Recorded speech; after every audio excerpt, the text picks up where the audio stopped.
Briefly, again, sorry if you have to hear this again, but my PhD degree is in electrical engineering from Virginia Tech. I have worked for Nortel and Huawei, where I designed radio resource management algorithms for S95, 1X, 1XE video, and UMTS products. For almost 7 years, I have been teaching various technologies, LTE, WiMAX, UMTS, HSPA, HSPA plus eVideo, and so on. Okay, let's get some polls taken care of. 30 seconds for you to finish up this one. And if my voice is a little low, just let me know. Okay. If you want me to speak a little louder, just let me know.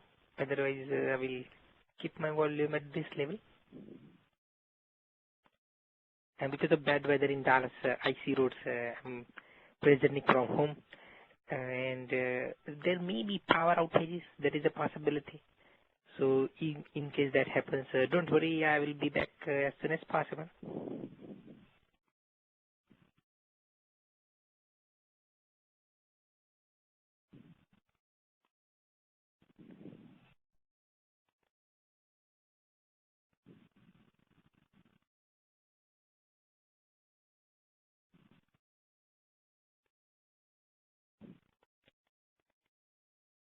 Okay, 35% system test integration, about 20% each customer support systems engineering.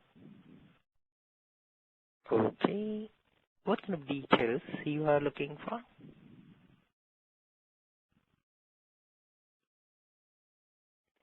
And again, if you hear my twins in the background, please pardon. I'm trying to hide from them. I'm upstairs, they're downstairs. Okay, 10 more seconds.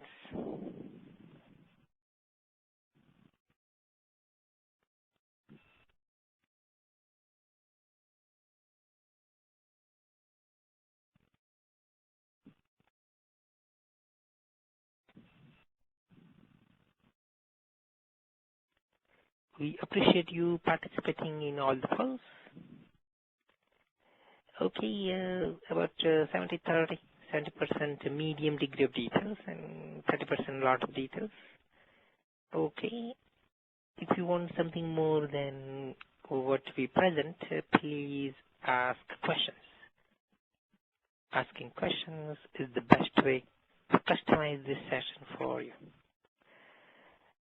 Okay, so we are here, session number 7, TD-LTE, and as Brenda showed earlier, the next 2 sessions, self-organizing networks and LTE advanced. Today, time division LTE. Okay, this is what we have in store for us for the next couple of hours. We would summarize the main features of time division LTE. Now, we have tried to minimize the differences between TDD and FDD so that we do not have to do too much extra work. We can get economies of scale benefits and so on. So majority of the changes between FDD, TDD, going from FDD to TDD, they're at the physical layer. And one of the most important changes is the frame format. So we have 10 millisecond radio frame, and the structure of that 10 millisecond radio frame is different for FDD and TDD. So we would look at the frame format for TDD. We would highlight the differences between TDD and FDD as we move along the material in the session. We would see how TDD is influencing the downlink and uplink data transfer operations. And toward the end of the session, we would discuss how we manage interference in TDD. So some techniques would be similar for both FTD and TDD, and some would be specific to TDD. So this is what we have for today's session.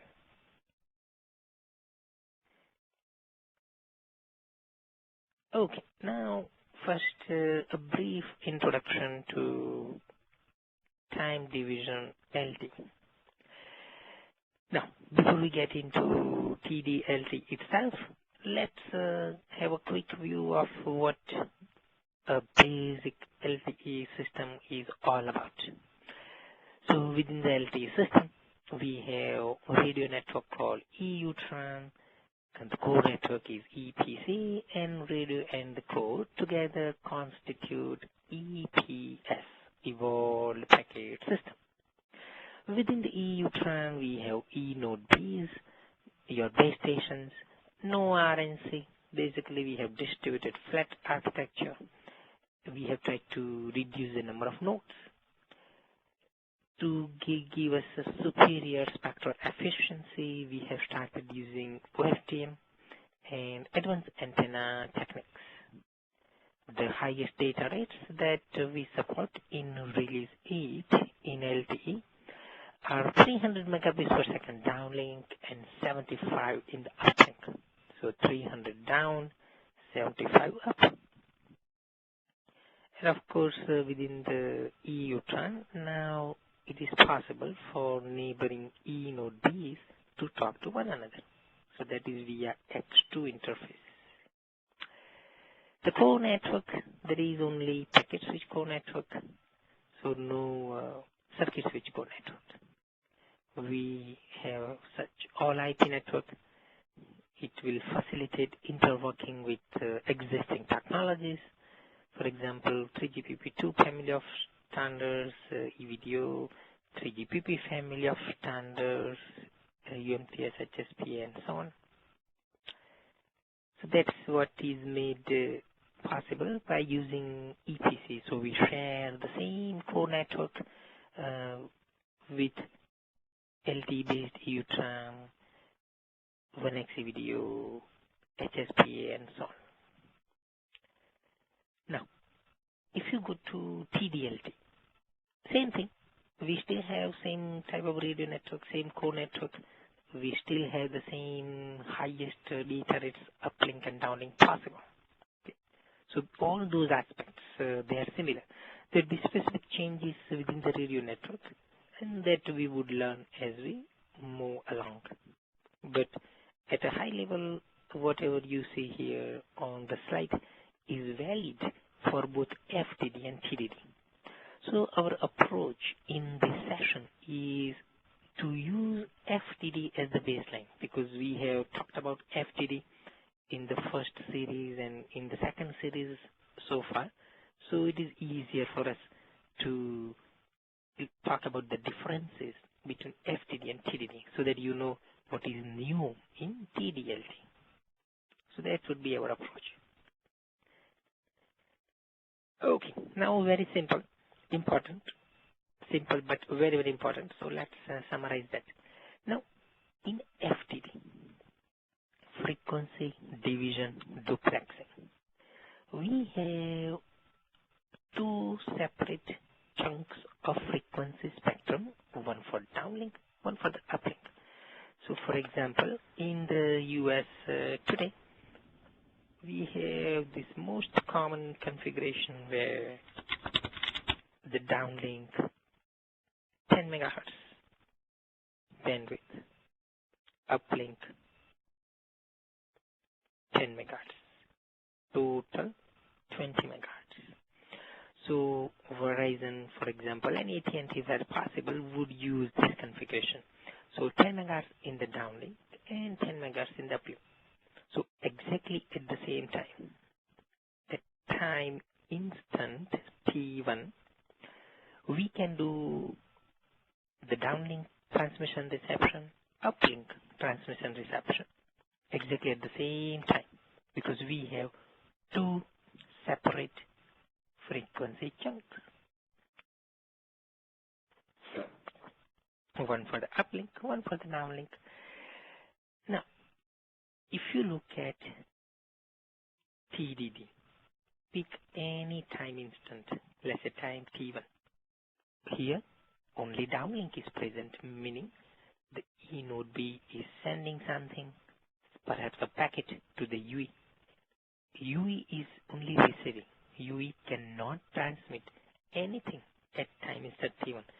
On the other hand, if you look at time instant T2, it is for uplink transmission. So UE is sending something to the E node B. At that time, downlink does not happen. So at any given time, in time division duplex, only downlink is active or uplink is active. That is the main difference. Here both links are active in frequency division duplex.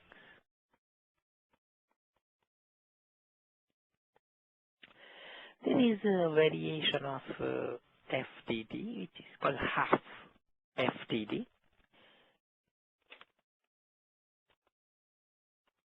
Oh, my voice is low. Okay. Is it low for a lot of you guys? My voice?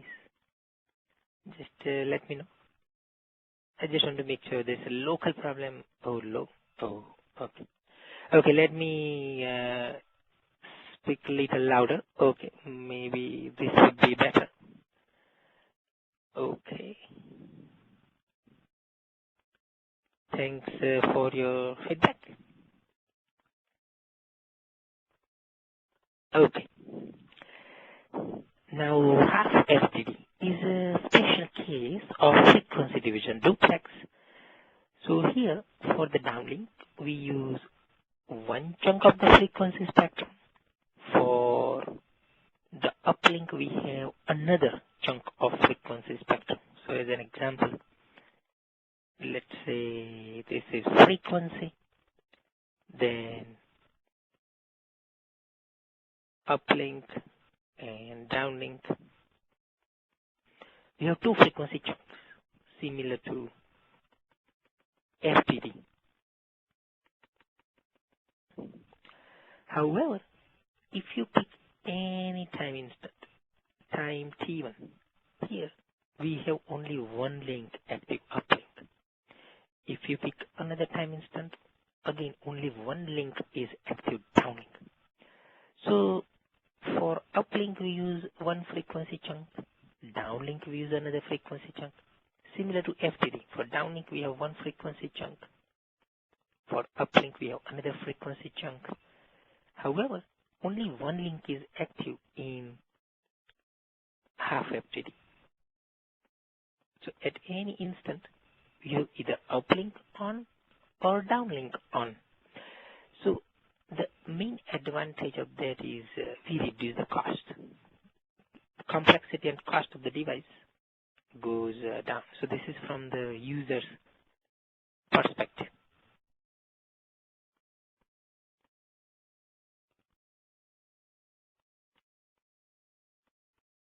Okay.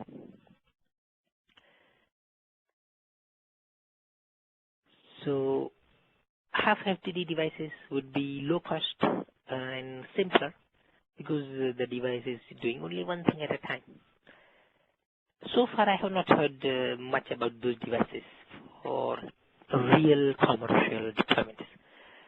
So far, FDD has been the most common deployment configuration.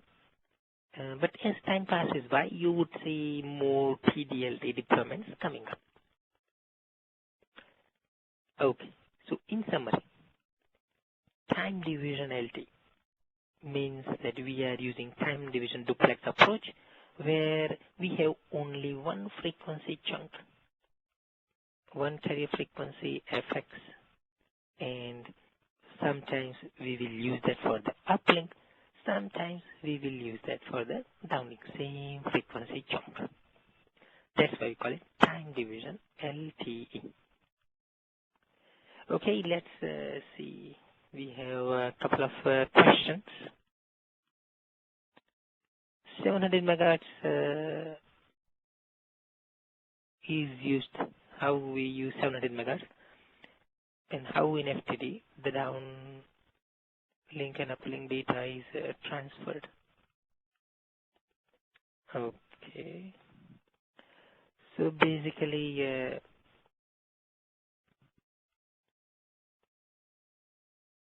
we have this situation. So at 700 megahertz, we would have one frequency chunk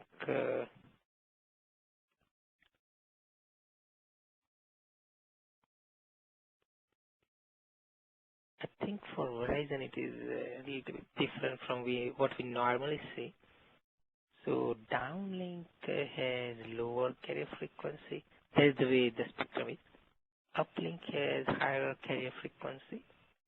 So what would happen is we would have the E node B sending packets to the users in the downlink, and then we have the uplink exactly at the same time, like this. Okay. So exactly at the same time, we have two different frequencies being used. So 10 megahertz one direction and 10 megahertz the other direction. So if you want something more than this, let me know. I do have one slide coming up a little later, and that will give you a little more information on how we transfer data in the downlink, what are the various steps, and how we transfer data in the uplink. So we have a couple of slides on that coming up later. Okay. Let's see, we have some other questions. Thank you for your question. Is it really possible to get 300 megabits per second downlink? Oh, okay. I understand. And for FTD, 20 megahertz 4x4. Oh, okay. Okay, so the question is, can we really get those kinds of data rates in the TDD? So let me just use journal notes so that you will have a soft copy of that at the end of the session. Okay. So when we say 300 megabits per second downlink and 75 uplink, these are the peak data rates that we can achieve when, as the participants identified, when we use 20 megahertz bandwidth and 4x4 MIMO, single user MIMO for the downlink, 64 QAM modulation. Now, in FTD, since we have 20 megahertz down and 20 of possible downlink and uplink, then we can simultaneously, exactly at the same time, meaning at any time instant, we can get 300 down and 75 up.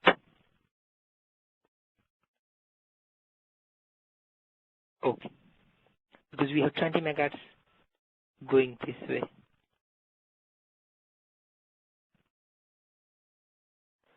and 20 megahertz going the other way. Two carrier frequencies, two frequency chunks. Now, when I say we can also get that for TDD, what I mean by that is possible to achieve 300 during the downlink portion.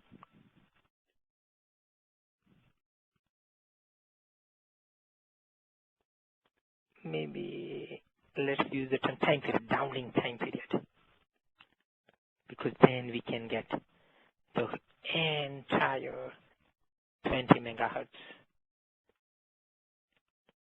and then 75 during the uplink time period.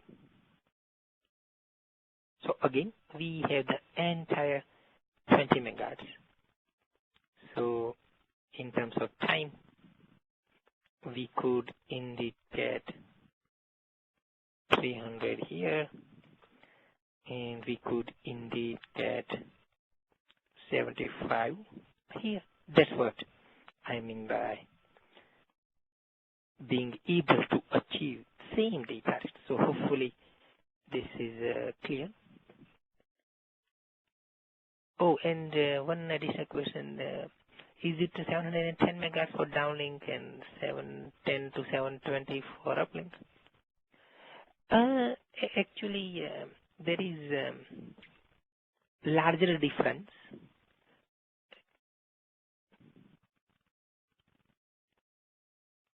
So they are apart by some amount.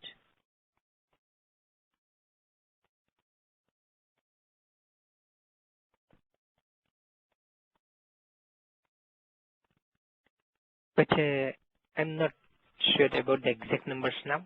I don't remember, but if you want, send me email and I will give you that frequency allocation in terms of spectrum. But I think there is some difference between downlink uplink. And in fact, the actual bandwidth is slightly higher than that, maybe 11 or 12 megahertz. And within that 11 or 12 megahertz, we use only 10 megahertz for actual transmission. Okay, there's the actual allocation from the government perspective, FCC's perspective. So it is not just side by side 10 megahertz. It's a little wider than that. Okay. Okay. So far we have addressed the questions we have received. Let's get back to the slides.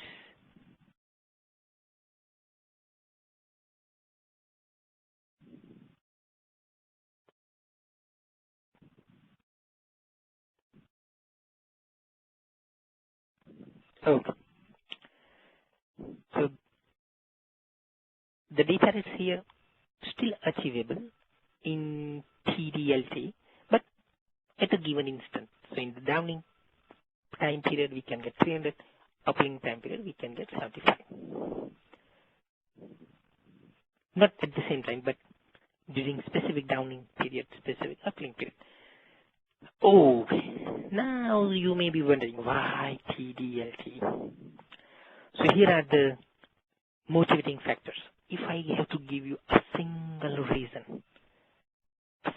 reason why we would be interested in TD-LTE is the spectrum.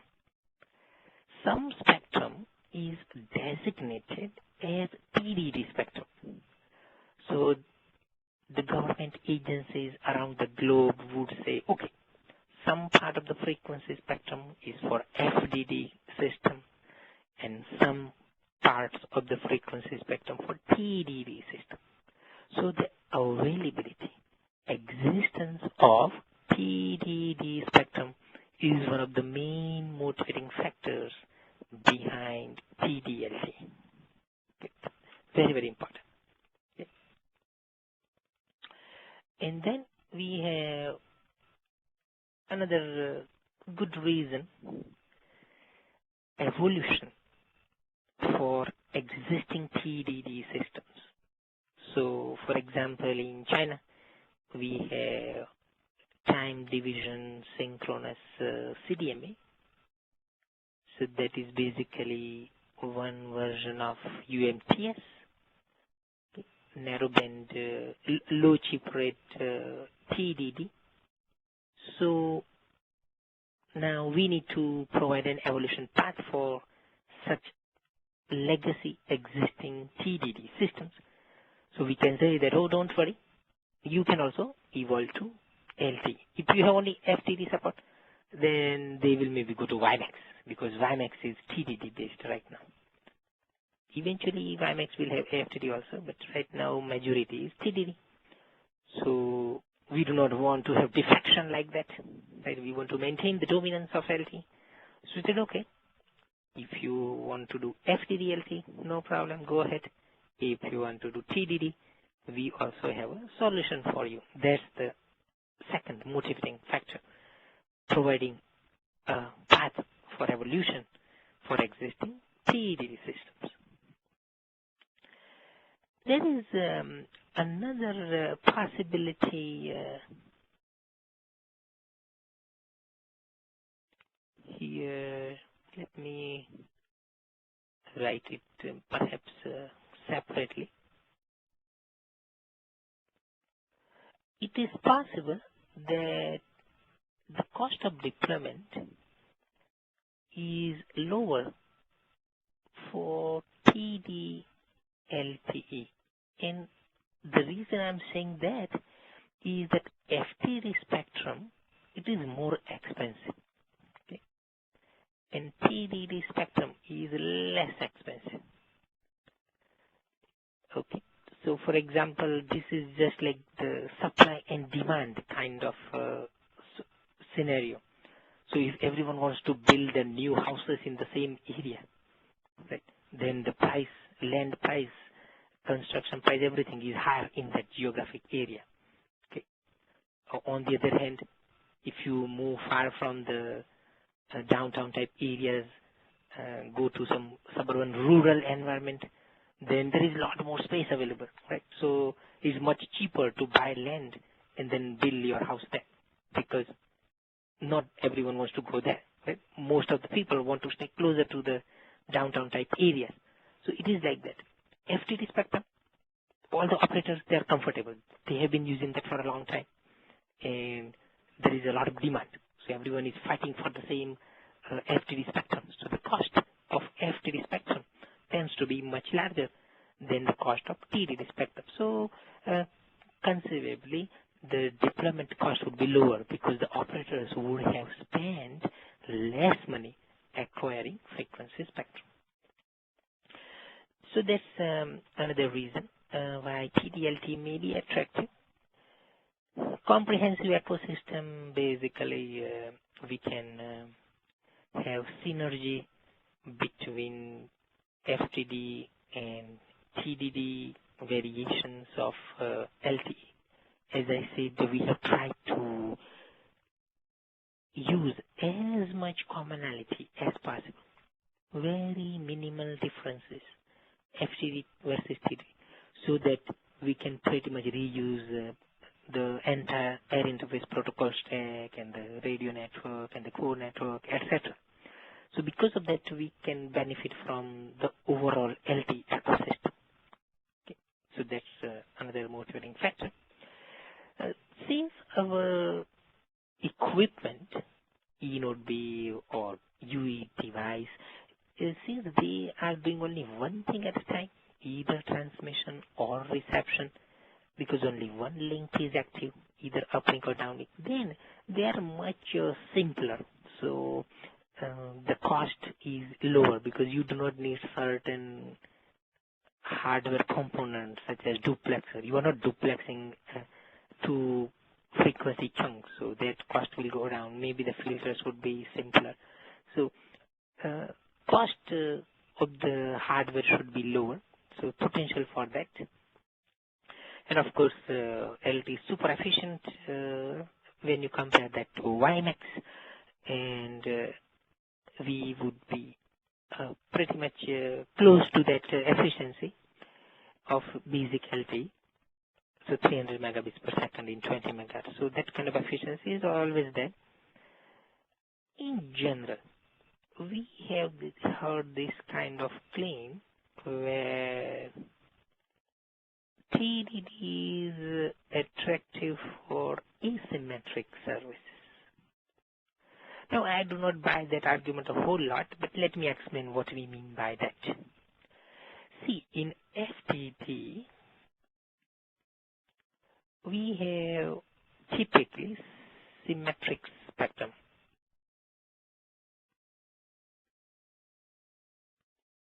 Typically. So the government regulations, FCC, for example, would say, okay, you have 10 megahertz uplink, 10 downlink. You have 5 megahertz uplink, 5 megahertz downlink. So we have, through regulations, the spectrum allocation, which is symmetric for FDD. Okay. So if you have a lot of data to be transferred in the downlink and very little data going in the other direction. So let's say you are doing download, web browsing kind of application, FTP download, right? Things like that. So for that, it appears that, oh, we need more resources in the downlink and fewer resources in the uplink. So if we have symmetric bandwidth, perhaps we are not fully utilizing that spectrum. So that is one of the arguments that TDD folks have made, that, oh, in TDD, we can give many, many more time periods for the downlink and fewer time periods for the uplink, so that we can cater to such a need for asymmetric services. Okay. And the problem here is that you need to just stick to one configuration between the downlink and the uplink. You cannot dynamically change in practice. You cannot say, I will give 50% downlink, 50% uplink, 70% downlink, 30% uplink. You cannot change that dynamically. It would cause a lot of problems. So when you are deploying the TDD system, basically you have to decide what kind of configuration you want, what percentage downlink and what percentage uplink, and you have to stick to that for a long time. You can change that in future, but once you decide some ratio between downlink and uplink, it is supposed to be there for a long time. Okay. So that's the issue, that if you have to just stick to a single value, then you have to assume what kind of services we will have, etc. So in future, if we have a lot of symmetric services such as voice or IP, then again our assumption would break down. So that is sort of not too much of a strong argument, but existence of TDD spectrum, that's very, very important for TD-LTE and evolution for existing systems. Those are very, very important motivating factors. But others are sort of not that much strong. Okay. If you compare TDD and FDD, then those are some of the key factors that would be in favor of TD-LTE. Okay. Existence of spectrum, lower cost of such spectrum, and evolution for existing legacy TDD system. So basically, these are all the various forces that are behind the TD-LTE. Okay. And in fact, TD-LTE FTD is much more common in terms of LTE deployment, but we will see some deployments in Asia, for example, China, India. You will see a lot of activity. Qualcomm has bought spectrum in India, and they would be deploying TD-LTE. And in China, we have narrowband, low chip rate TD-SCDMA, so they will be going for TD-LTE as well. So there would be a lot of momentum in the coming years behind TD-LTE. Now, some high-level yet critical differences between time division LTE and FDD version of LTE. First and foremost, simple but extremely important, duplexing, right? We have now time division duplex versus frequency division duplex. So we need two frequency chunks for FDD, a single frequency chunk for TDD. In general, And again, in general, okay, it's not for sure all the time, but in general, FTD tends to be more suitable for symmetric services, and TDD could be quite asymmetric, but again, you have to stick to that downlink uplink ratio. Now, I would mention one more point here. Now, this traditionally symmetric. So up to 3G, this is a valid argument. If you look at LTE itself, it is not necessarily symmetric from the standards perspective. So from the standards perspective, standard allows us to have, for example, 10 megahertz downlink, and you could have only 5 megahertz uplink. So from the standards perspective, we support that even today in release 8. Okay. However, the government regulations normally have symmetric bandwidth. Okay. So from the standards perspective, even we can have asymmetric FTD today from release 8 perspective, but the government regulations inherently have symmetric FTD spectrum. And of course, the data rate itself is asymmetric anyway, right? So we have, of course, 300 downlink, 75 uplink. That is, of course, inherently asymmetric. So you already have much better downlink compared to the uplink. So because of those things, we do not have too much weight behind this notion that FTD is sort of symmetric. Okay? In any case, we can design TDD to be heavily asymmetric. Okay? That's a good argument. So it could be quite asymmetric by design itself. And the reason that we are able to get simpler UE node designs is only one thing at a time. Either we are doing downlink stuff or uplink stuff. So much simpler design in terms of hardware and software. So for example, no duplexer are needed because you are not using two links at the same time. So your antenna is either doing transmission or doing reception, so much simpler.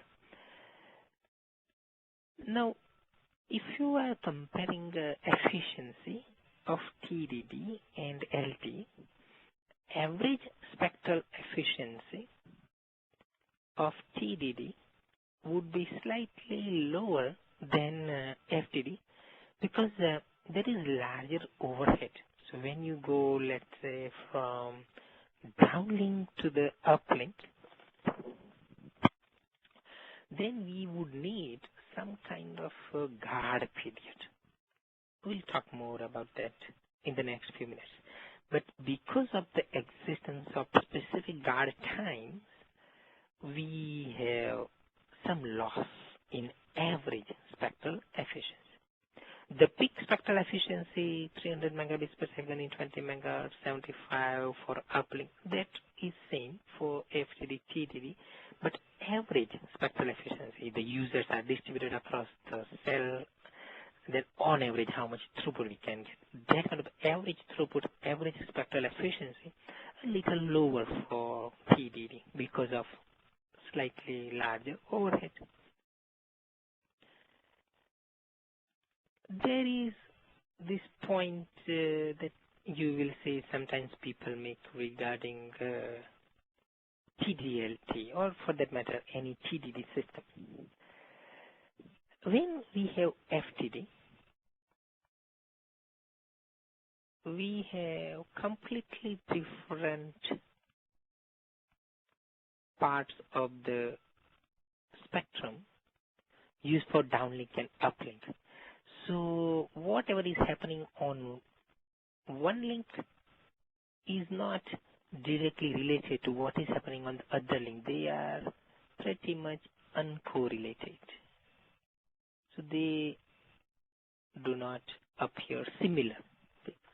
So in other words, when the downlink is experiencing a fade, the uplink may not be experiencing a fade at that time because they are from different parts of the spectrum. So in FTD, whatever you observe in the uplink, that is not applicable to the downlink because we have different parts of the frequency spectrum used all together. However, if you look at TDD, then we are using exactly same part of the spectrum. Okay. So on a given carrier frequency, either we are doing downlink or uplink. So if you are E node B, and if you observe what is happening in the uplink, you can make an assumption that same thing is happening in the downlink as well.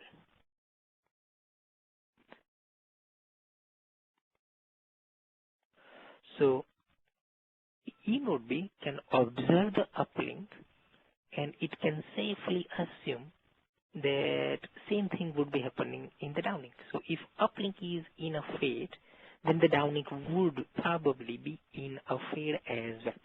So that is called channel reciprocity. So in TD system, we can assume that whatever is happening in one link, same thing is happening in the downlink, in other link as well. So because of that, perhaps we do not need to get too much feedback from the UE because we can observe uplink and assume that same thing is happening in the downlink. So there is a potential for reduced UE feedback. Okay. However,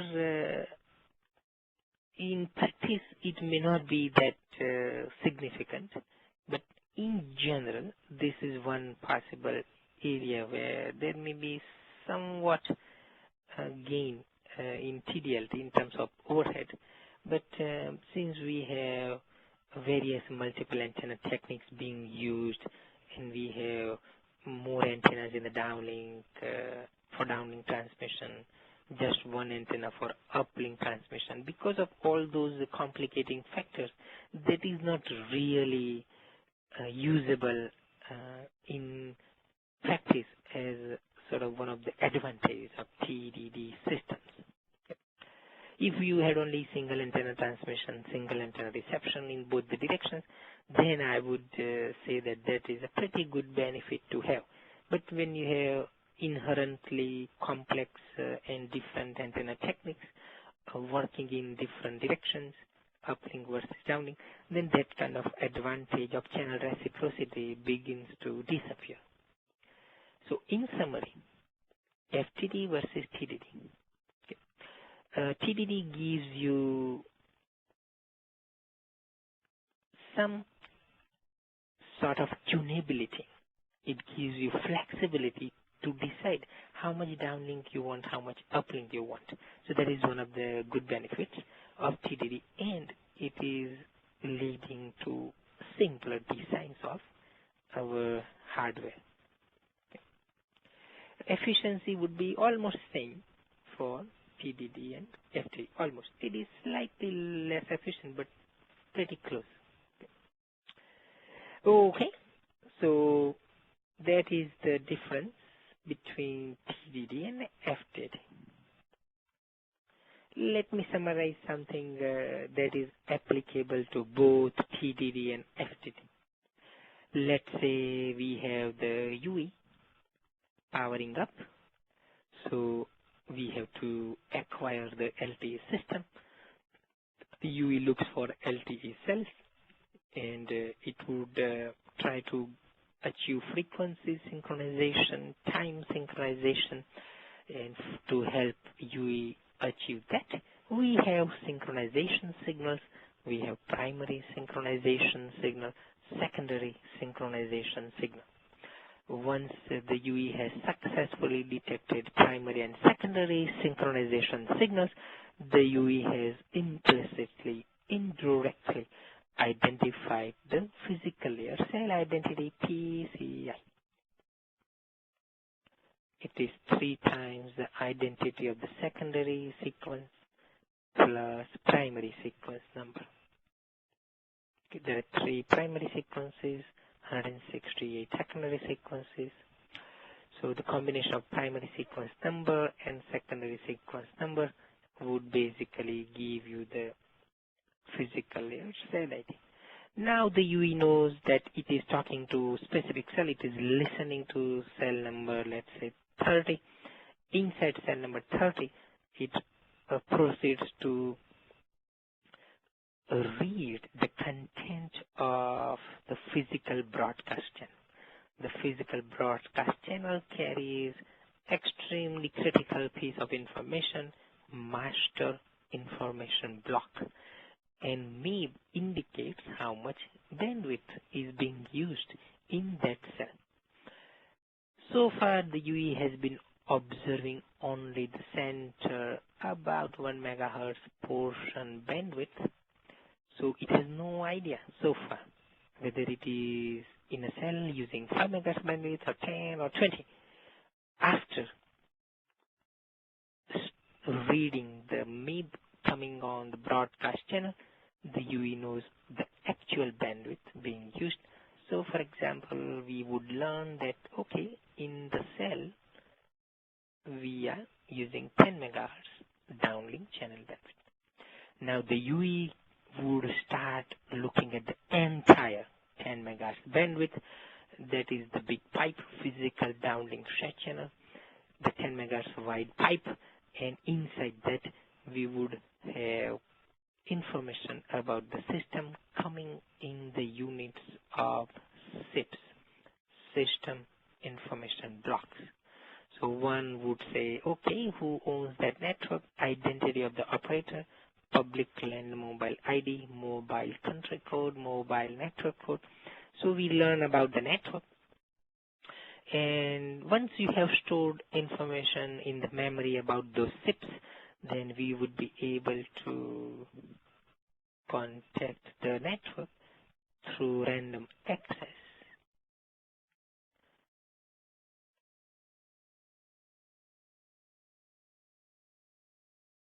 So using the random access channel in the uplink, we send some kind of preamble from the UE. The network would come back with the response, and toward the end of that process, we set up RRC connection, radio resource control signaling connection between the UE and the E node B in a specific cell, and we are now able to send attach request as part of RRC signaling. Attach request will find its way to the MME, the core network, and we will be doing authentication. The UE will be given an IP address that is done by the core network, and whenever the UE is allocated uplink downlink resources, we should be able to do the data transfer. So the downlink data comes on the big pipe physical downlink shared channel, and when uplink resources are given to the UE, then the packets would be going over physical uplink shared channel. So those are the various stages in the life of our UE, and everything that you see here is applicable to both FTD and TDD. So as you can see, the overall operations, the basic concepts, they are the same for FTD and TDD. There will be specific differences. For example, if you go inside the details of synchronization signal, then you will see, oh, there is a specific difference between the two FTD and TDD versions. But in terms of overall concepts, the basic operations, same for both FTD and TDD. Let me ask you a question here.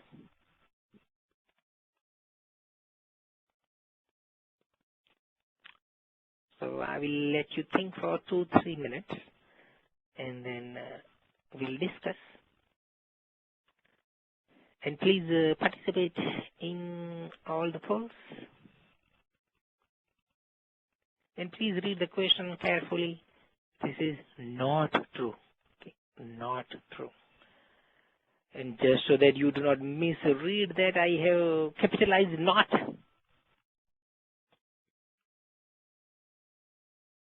No need to rush. I will give you enough time.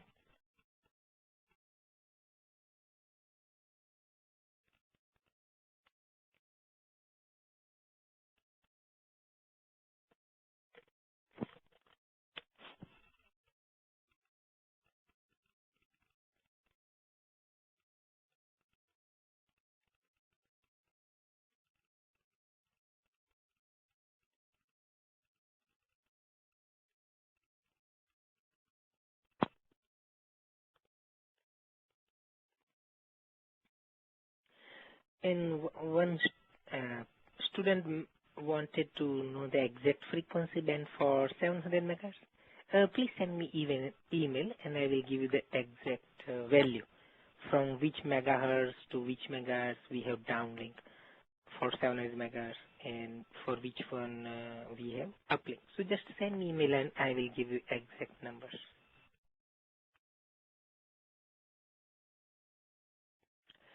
We have about 45 students and I have got let's say about 27 responses so far.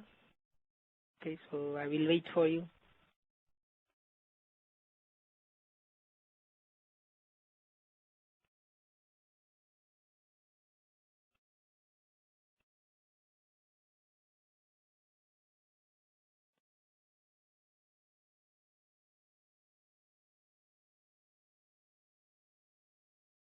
And thanks for participating in the polls. 30 seconds.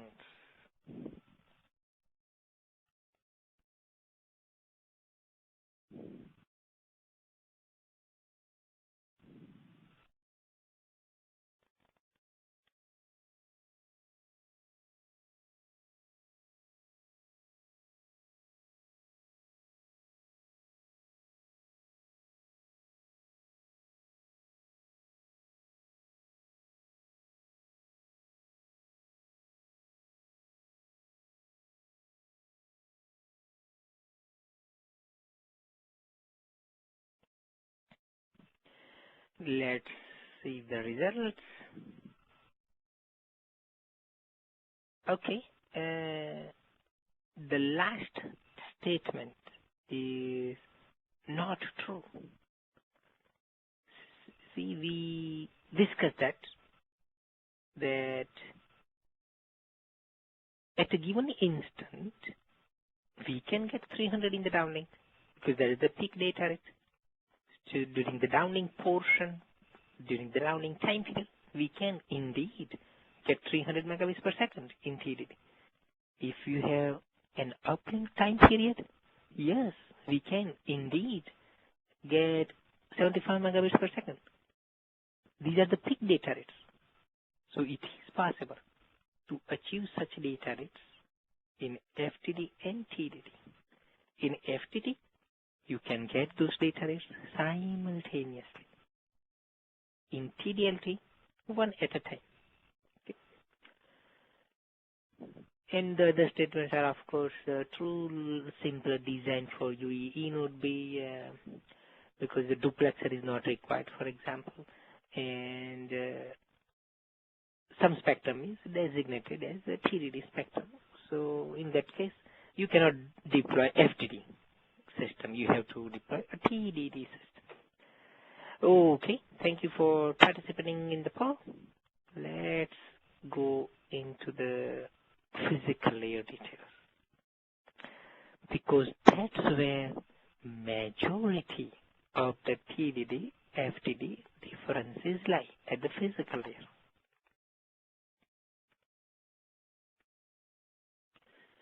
Okay. Before we look at the specifics of the frame structure for TDD, let's summarize the design parameters for LTE. So whatever you see here is generic. Okay. So for example, we have the support for bandwidth as narrow as 1.4 megahertz, as wide as 20 megahertz. Again, applicable to both TDD and FDD. Spacing between two subcarriers, rock solid fixed at 15 kilohertz. Does not matter whether it is TDD or FDD. Two adjacent subcarriers, two neighboring subcarriers, between them 15 kilohertz spacing. For the downlink, we have support for 4x4 single user MIMO, meaning in a given cell, up to 4 antennas may be transmitting to the UE, and the UE would be receiving the signal on 4 receive antennas. So the standard supports up to 4 transmit antennas at the E node B and up to 4 receive antennas at the UE. Remember, what we show here is applicable to the downlink only. In the uplink, in release 8 LTE, and that's the focus of our series, release 8. Okay, the last session in the series will talk about LTE advanced, that is release 10. But we normally talk about release 8 LTE. So in release 8 LTE, in the uplink, UE transmits from a single antenna. So UE may have many antennas, maybe 4 antennas, but only one will be used to transmit in the uplink. So 4x4 MIMO, that is single user MIMO for the downlink.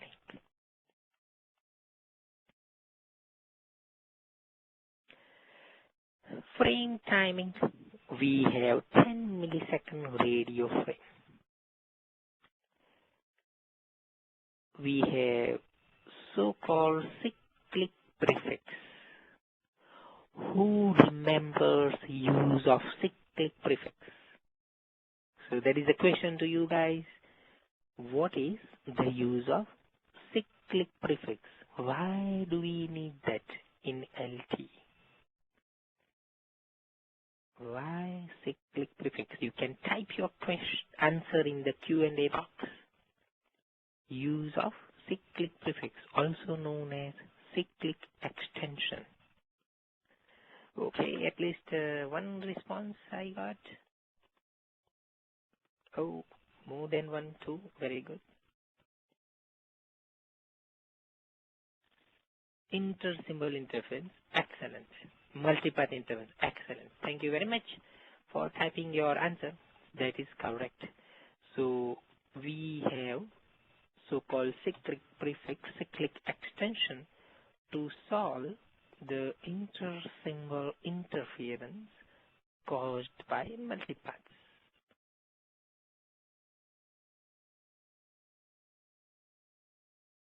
Because in an OFDM system, we do not have a rake receiver like CDMA, right? In CDMA, we do not fight multipaths. We welcome them because we have a rake receiver. The fingers of the rake receiver can look at different multipaths and combine the energy from those multipaths. So we do not have to worry about fighting those multipaths in CDMA.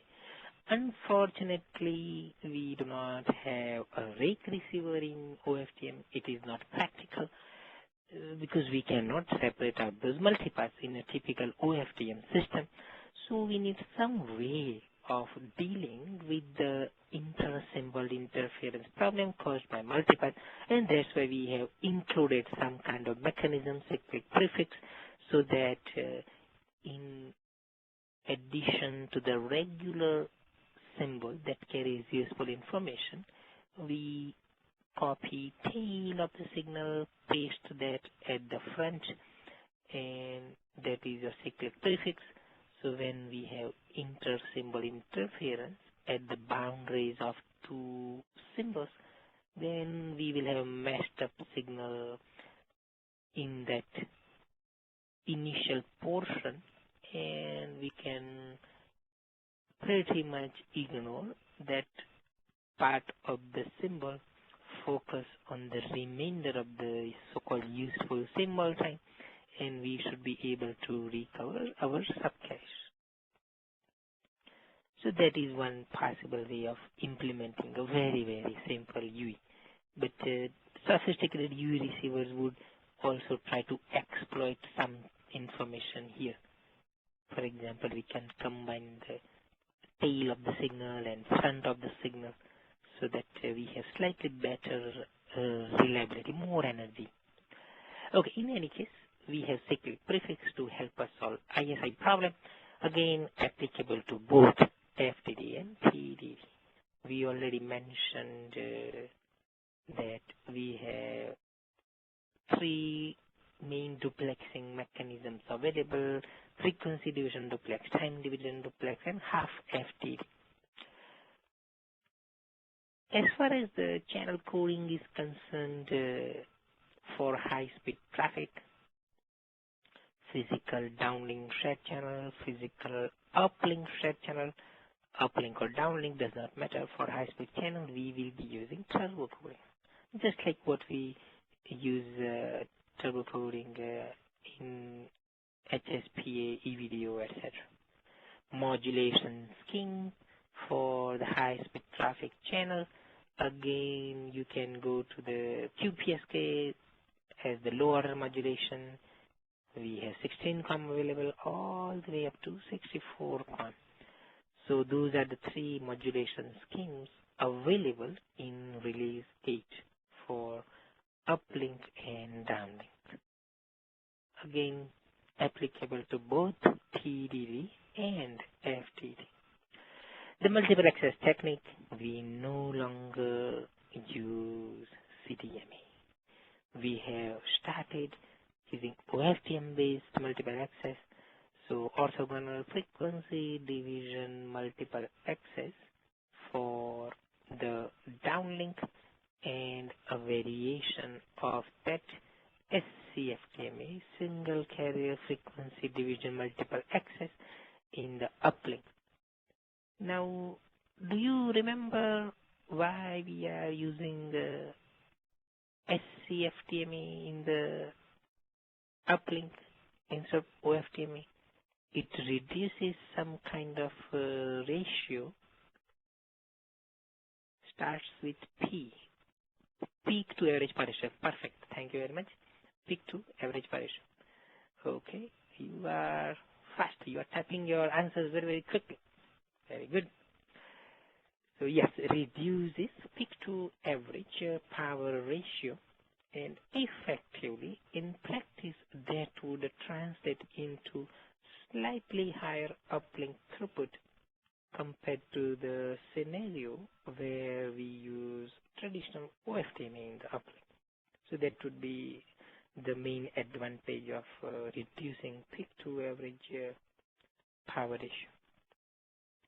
So in summary, the design parameters that you see here that are applicable to both FTD and TDD. So now you will start realizing that yes, indeed, there is a lot of synergy, a lot of commonalities between the FTD version and TDD version of LT. So if you know FTD, you pretty much know majority of TDD stuff. Okay. That's why we have only one session on TD-LTE. The rest are on FTD because of the common features. Okay, let's see, we have, now this is important, very, very important. We need to give justice to this topic. So before we go into that, let's have a short break. And once we come back, we would discuss one of the most critical differences between TDD and FTD, which is the frame structure. We have a brand new type of frame structure for TDD, so-called type 2. Type 1 is for FTD and type 2 is for TDD. So we'll talk about that in detail when we come back. So 10 minutes break starting now. And to use the audio bridge, so *7 to unmute and *6 to mute it back. *7 unmute. Anyone who would like to use the audio bridge for any questions?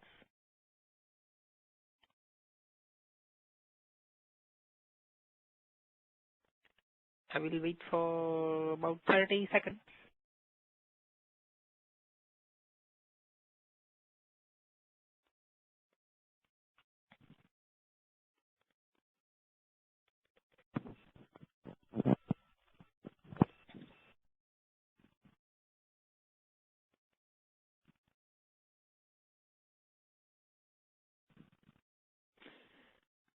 Okay, looks like we are happy using live meeting Q&A box.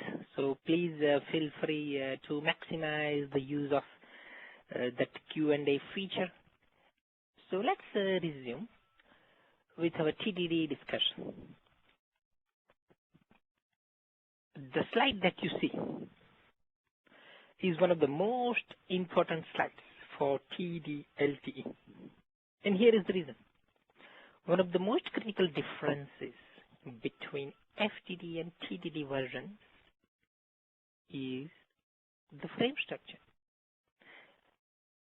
And here we are showing you so-called type 2 frame structure. Type 1 is for FTD. Okay. So if you recall from FTD, we have 10 millisecond frame divided into 10 subframes, and within each subframe we have 2 slots. So that is our typical regular frame for FTD. So a frame is available in the downlink, same frame available in the uplink, because we have different bandwidth, different spectrum chunks in uplink and downlink in FTD. Now let's contrast that with TDD, so-called type 2 frame structure. So we start with a regular 10 millisecond frame. And now you see the first difference. The frame is now divided into 2 half frames. So now this is the new concept, half frame. Okay. And half frame would, of course, make our time duration 5 milliseconds. Within each half frame, we have a total of regular 5 subframes. And recall from basic FTD that each subframe is 1 millisecond long. However, we have some special subframe. So inside our 10 millisecond frame, we may have 1 or 2 special subframes. So let's say we have so-called 10 millisecond downlink to uplink periodicity. So in that case, we would have 1 special subframe. Okay. So you would see that here. On the other hand, if we have so-called 5 millisecond downlink to uplink switch point periodicity, then we would have 2 special subframe.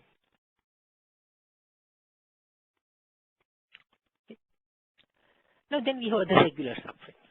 So if you talk about 5 millisecond periodicity with 2 subframes, then 10 minus 2 special subframe, then you get 8 regular subframes.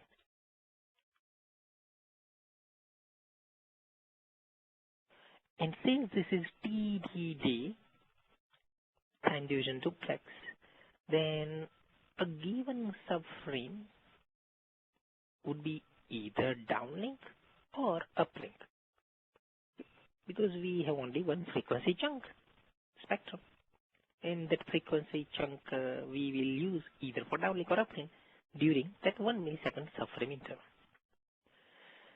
So in summary, we have 2 half frames, and within each half frame, so-called 5 millisecond duration, we have possibility of a subframe. At the minimum, you would have this. At the very minimum, you would have at least 1 subframe. Sometimes you may have 2 special subframes, 1 or 2. And inside the subframe, regular subframe, we have 2 slots. So half millisecond slot, that is okay. So that is regular 1 slot, second slot. So within a regular subframe, we have regular 2 slots, just like FGD. The special subframe is a little different. Okay, we'll go into the details, but at a high level, we have 3 different portions inside the special subframe. Downlink pilot time slot, uplink pilot time slot, and guard period. Okay. So those are the 3 special things we have inside a special subframe. So let's see what is the role of each of those 3 items. And just before we go into the details, if you're wondering why we have this half frame, so one reason for that is so-called periodicity, switch point periodicity. So when you have special subframe, it allows you to switch from downlink to uplink transmission. So if you have one special subframe, you can do one transition from downlink to uplink inside a 10 millisecond frame. If you have 2 special subframes, then you have 2 opportunities. Then you have 2 transitions from downlink to the uplink. So the main reason that we have so-called half frame is to allow us to switch more frequently between downlink and uplink. So if you want to just do one transition from downlink to uplink, then one special subframe is good enough. However, if you have the need to do 2 transitions from downlink to uplink, then we will have 2 special subframes. Okay, and there is some legacy behind the 5 millisecond time. This is used in TD-SCDMA. Remember we said one of the motivating factors behind TD-LTE is an evolution path for legacy TDD systems. So in TDD systems such as TD-SCDMA, we have 5 millisecond so-called half frame. So we want to have sort of compatibility. Okay, and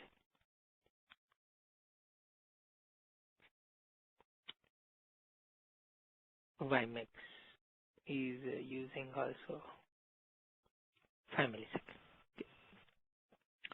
Okay, now let's go into the details of that special subframe, because other subframes, they are regular subframes. So either uplink or downlink, and in the downlink subframe we have data going in the downlink. Uplink subframe UEs can transmit to the e-node. So those are regular subframes, and we know about those. No need to worry. But for TD-LTE, this special subframe is very important. So let's go inside that. Okay, now at a high level, as I mentioned, that if you want to just make one transition from downlink to uplink, then 10 millisecond periodicity is good enough. So inside a 10 millisecond interval, there will be one downlink to uplink transition. So this is downlink and this is uplink. So we will have one transition like that. And if you want to do that more frequently, right, instead of once you want to do twice, then we have 5 millisecond periodicity. Then let's say downlink to uplink. Then again you get that chance, downlink to uplink. So we have 2 transitions now possible. So if you have some delay sensitive applications, voice over IP, things like that, then probably you are better off with this kind of more frequent switching, because you can do hybrid ARQ retransmission very, very quickly and improve the reliability of voice over IP type transmission. On the other hand, if you are doing just email, web browsing, pretty much asymmetric application, and you are not worried about the delay that much, then probably 10 millisecond periodicity is adequate. Anytime you have this special subframe, right, then it will increase overhead, because now during this time there is no data transfer. So special subframe, there is no, maybe I should say minimum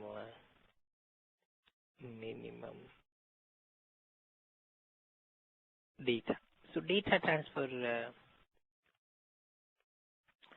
is sort of minimum in the special subframe. It is primarily for other things. So whenever you have some special subframe, there is more overhead and less opportunity to send traffic. So the throughput will be slightly lower because of larger overhead. But at least for delay sensitive applications, you have more opportunity to again go back to the downlink, etc. So you have 2 transitions from downlink to uplink. Okay, now inside the special subframe, downlink pilot slot, guard period, and uplink pilot time slot. Now let me tell you some history here. Downlink pilot time slot and uplink pilot time slot. This is from legacy TDD systems. Okay. In LTE, we never use the word pilot. So if you look at the standard search for pilot, you will not find it, because LTE does not use the term pilot. But the regular pilot channels that we have in LTE, we call those reference signals. Right? We do not call it pilot channel.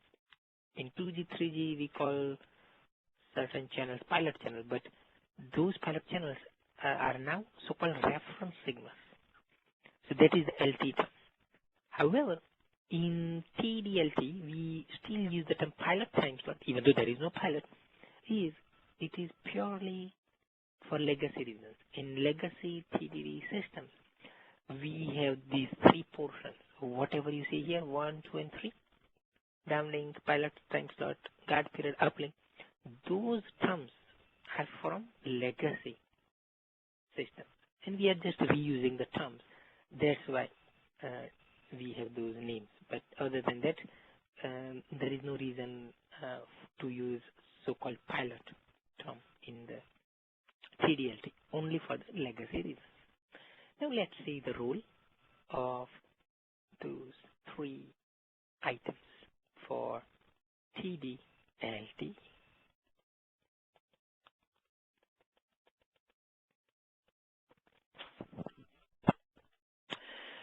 Okay, first of all, inside that downlink pilot time slot, we have variable length. So this is configurable. That is one of the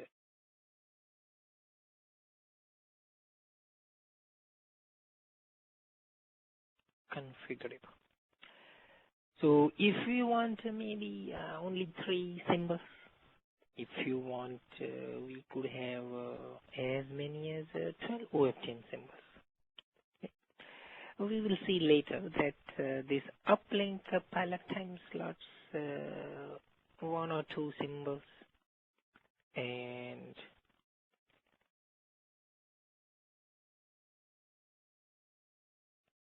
okay, maybe I should ask this question. Let's say we use normal cyclic prefix.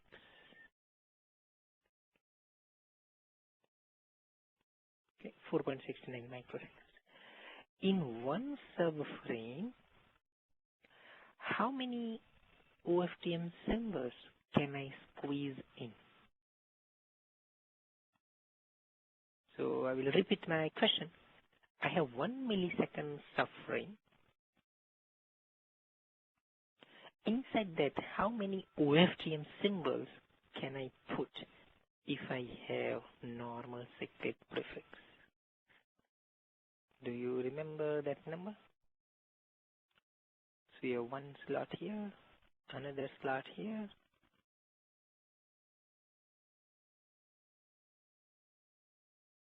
Oh, someone said 7. And oh, another number I got, 168 symbols. I'm talking about OFTM symbols. You guys are telling me something that I can justify. Those are good numbers. But let me tell you what those numbers are. See, someone said 7, right? So that is here, 7 symbols per slot.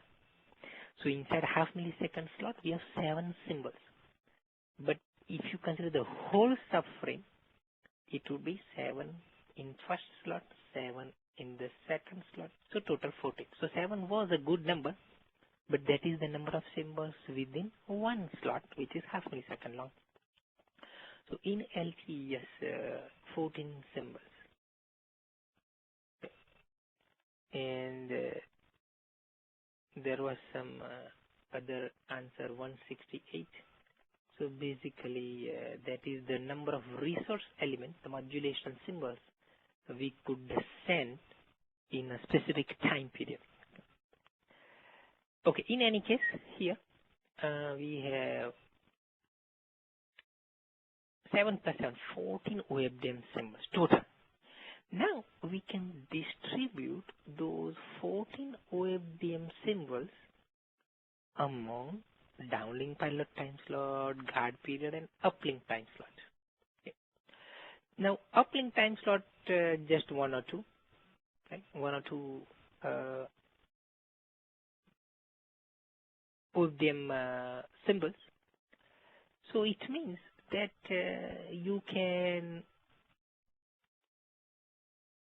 change the DWPTS and the guard period ratio.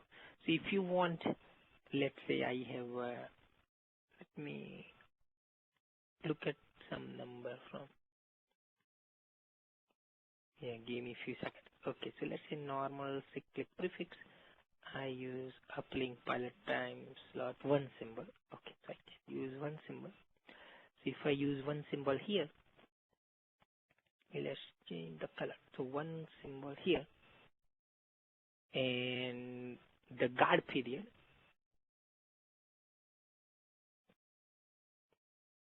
So let's say I use 12 WebDM symbols here. So 12 plus 1, 13 plus 1, 14. So this will be one way of distributing total of 14 symbols. So as you can see, if once the uplink pilot time slot is fixed, whatever is left you can change. So if you want more downlink pilot slot, your guard period would be shorter. If you want more guard period, then the downlink pilot slot would be for fewer symbols. So this is basic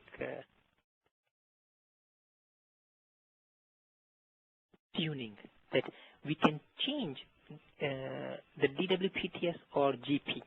Okay, so that's the dynamic ratio. Now, what is the role of this DWPTS? What can we do with that? That DWPTS, first of all, it is the downlink. So from here to here, we have downlink transmission happening. In the guard, there is nothing, no transmission, no one transmits anything there. And then in the uplink pilot time slot, this is the uplink portion. So as you can see, we have this guard period between downlink transmission and uplink transmission. Okay. So in the downlink, when you have this DWPTS portion, what can you put inside that portion? Just like FTD,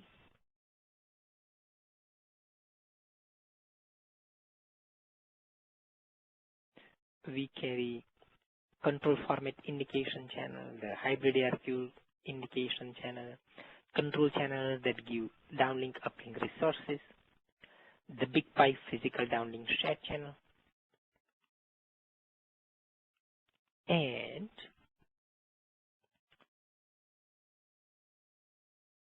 specific to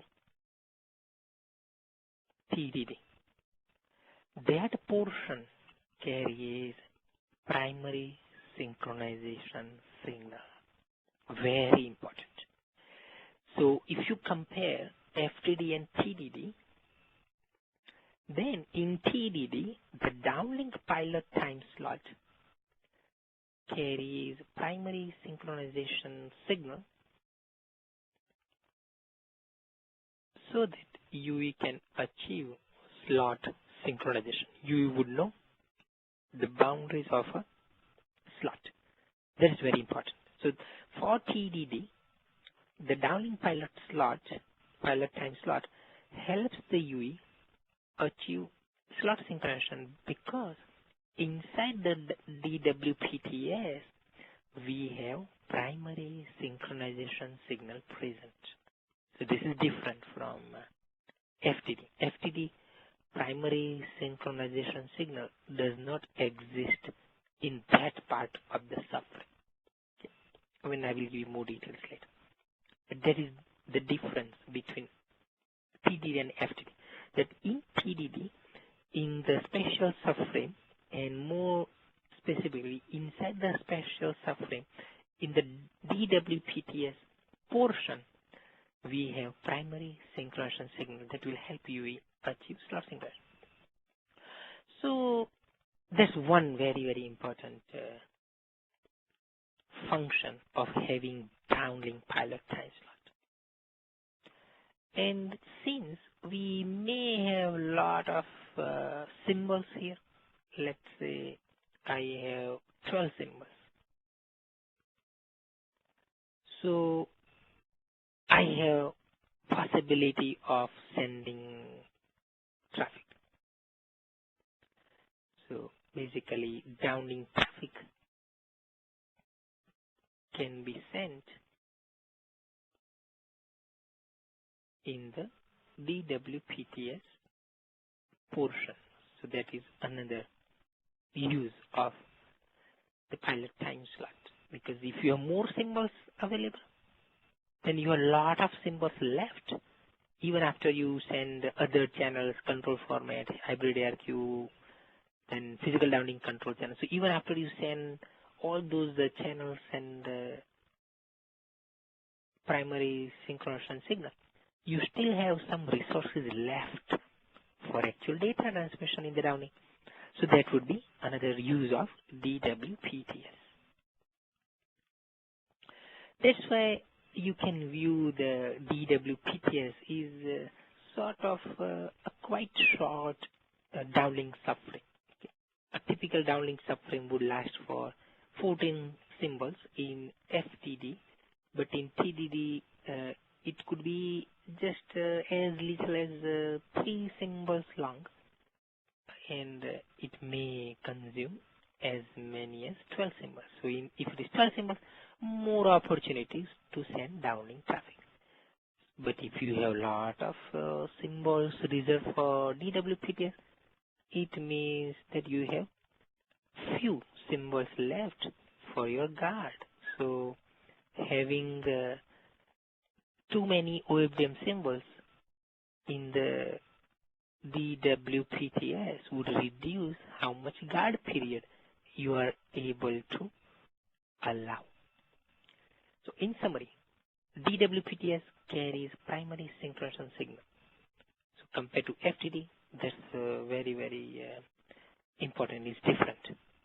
And if you have few symbols available in the DWPTS, then you can do data transmission as well.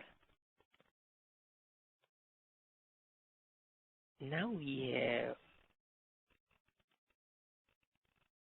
uplink pilot time slot.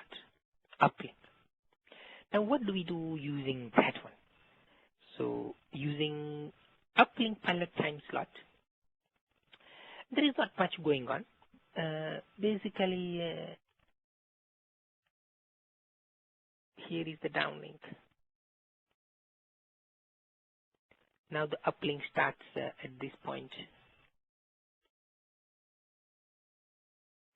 So what we want to do is, and the next subframe would be uplink. So very, very simple rule. After special subframe,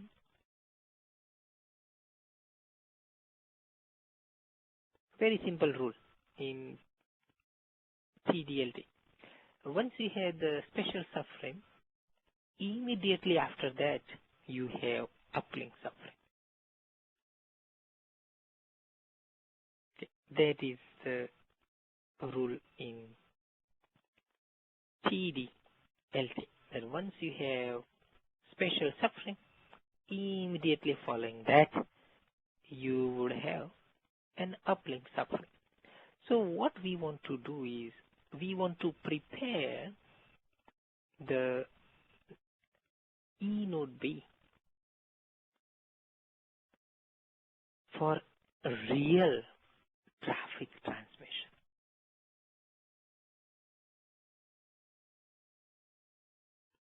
Because in the uplink pilot time slot, there is no traffic. We send some kind of signal. We can send random access channel using the uplink pilot time slot. We can send sounding reference signal.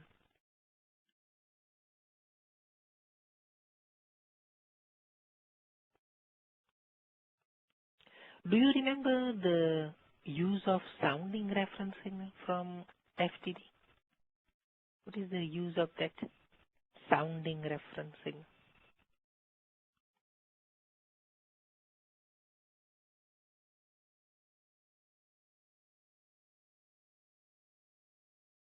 So we have two types of uplink, and I will wait. I will let you type the answer.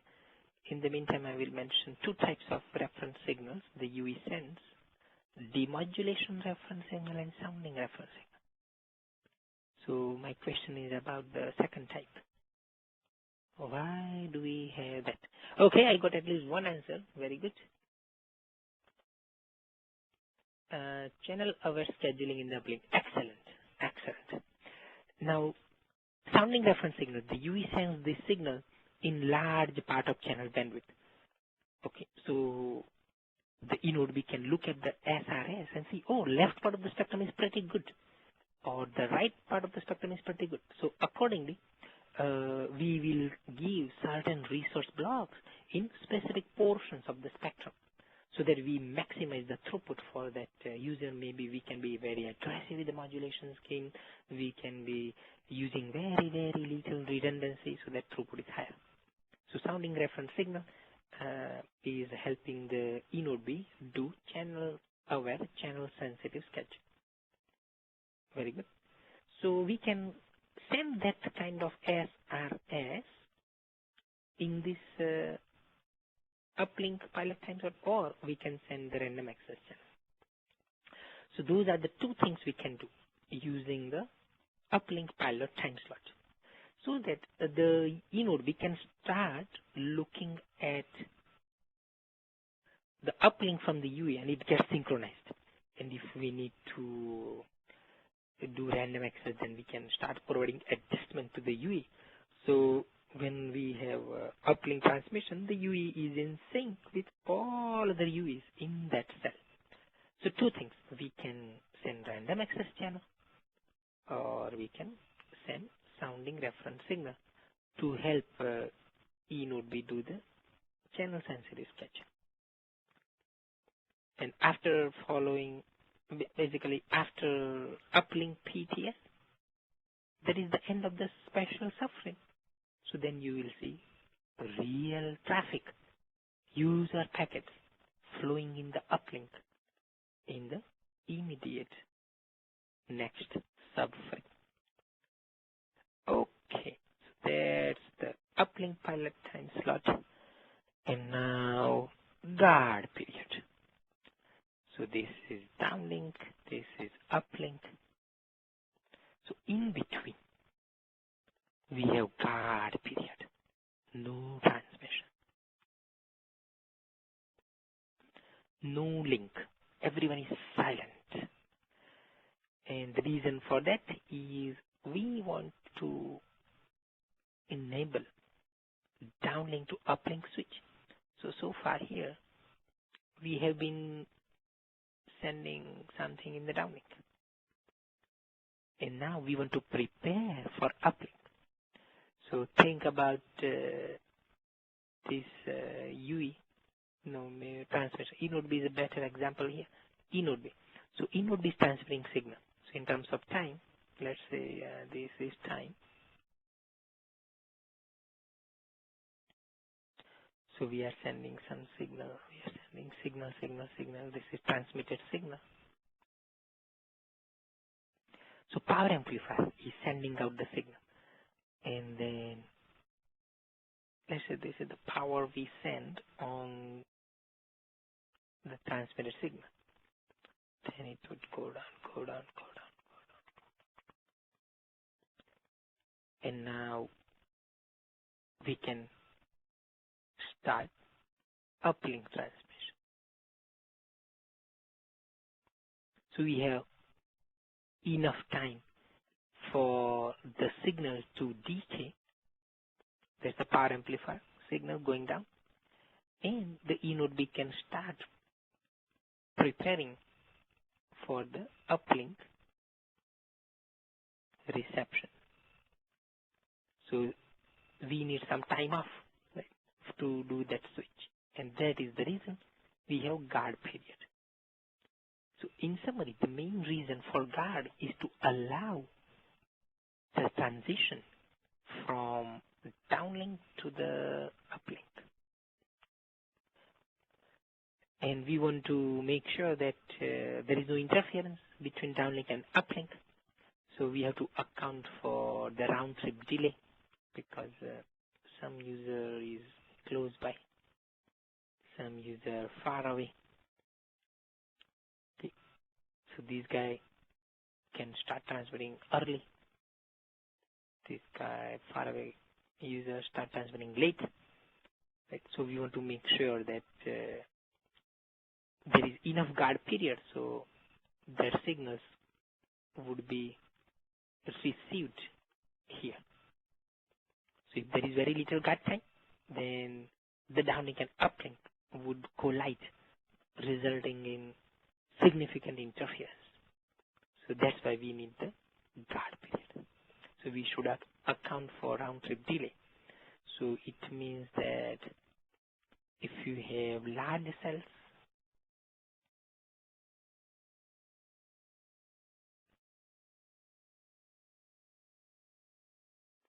then we need more symbols for the guard period. If you have small cells, then few symbols are good enough for guard. So that's the idea. So in summary, in the special subframe, we have three portions, three parts. One part is the downlink pilot time slot that will help us with the primary synchronization signal, and we can even do real downlink data transmission. If you have this uplink pilot time slot portion, in that case, you are able to send random access channel and sounding reference signal. And finally, the guard period helps us make a transition from the downlink to the uplink. Oh, someone cannot hear me. Oh. Can you hear me? Okay. At least if I get one acknowledgement, I know the problem is not on my side. You can type OK or K or yes, something like that. Can you hear me okay? Yes. Okay, yes. Okay. So at least some of you are able to hear me. So probably it's a local problem. Yeah, hopefully you can get back on track soon. But the good news is that we are recording this. So even if you lose a little bit here, no problem. You can replay the recorded session. So that's the good news. Okay. And by the way, I just got a notification that in Dallas we are doing rolling blackouts for electricity. So there is a possibility that our session may get affected, but I will be back as soon as possible. Okay, so don't worry. Okay. So next, uplink downlink configuration. So one of the advantages of TDD is we have flexibility. So if you have a lot of downlink transmission needs, you can have large time allocated to downlink and little bit of time for the uplink. On the other hand, if lots of users are sending something in the uplink, then you can allocate more time to the uplink and less time to the downlink. So to support such flexibility, we have defined 7 configurations, uplink, downlink configurations. So in the standard, we use the term subframe assignment. So there are 7 subframe assignments possible. So let's take an example of one subframe assignment. Let's say number 0. So if you look at number 0, subframe assignment number 0, then it allows us to make true transitions from downlink to uplink because that is the periodicity of the switch point. So it means that there should be 2 special subframes, one here and another one here. 2 special subframes because you want to allow 2 transitions, downlink to uplink.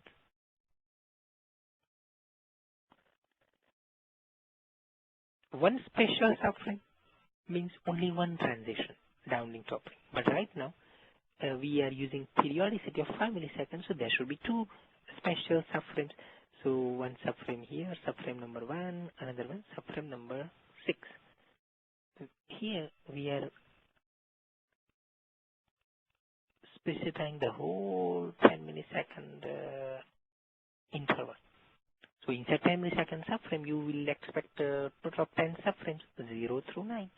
So out of those subframe numbers, subframe 1 and 6 are reserved for the special subframe. So as I said, very simple rule. After special subframe, you will always see uplink. After special, you will always see uplink. Before that, you have downlink. Before special, you have downlink. Okay? But after special, there will be at least one uplink subframe, one full-fledged uplink subframe. So let's say out of 10 subframes, I have 1, 2, 3, 4, 5, and 6. I have 6 full-fledged uplink subframes. This is called uplink heavy because you have a lot of subframes allocated to the uplink. Okay. Now, if you look at, let's say, this one, subframe assignment 5, there's only one uplink. See, rest is all downlink, downlink, downlink.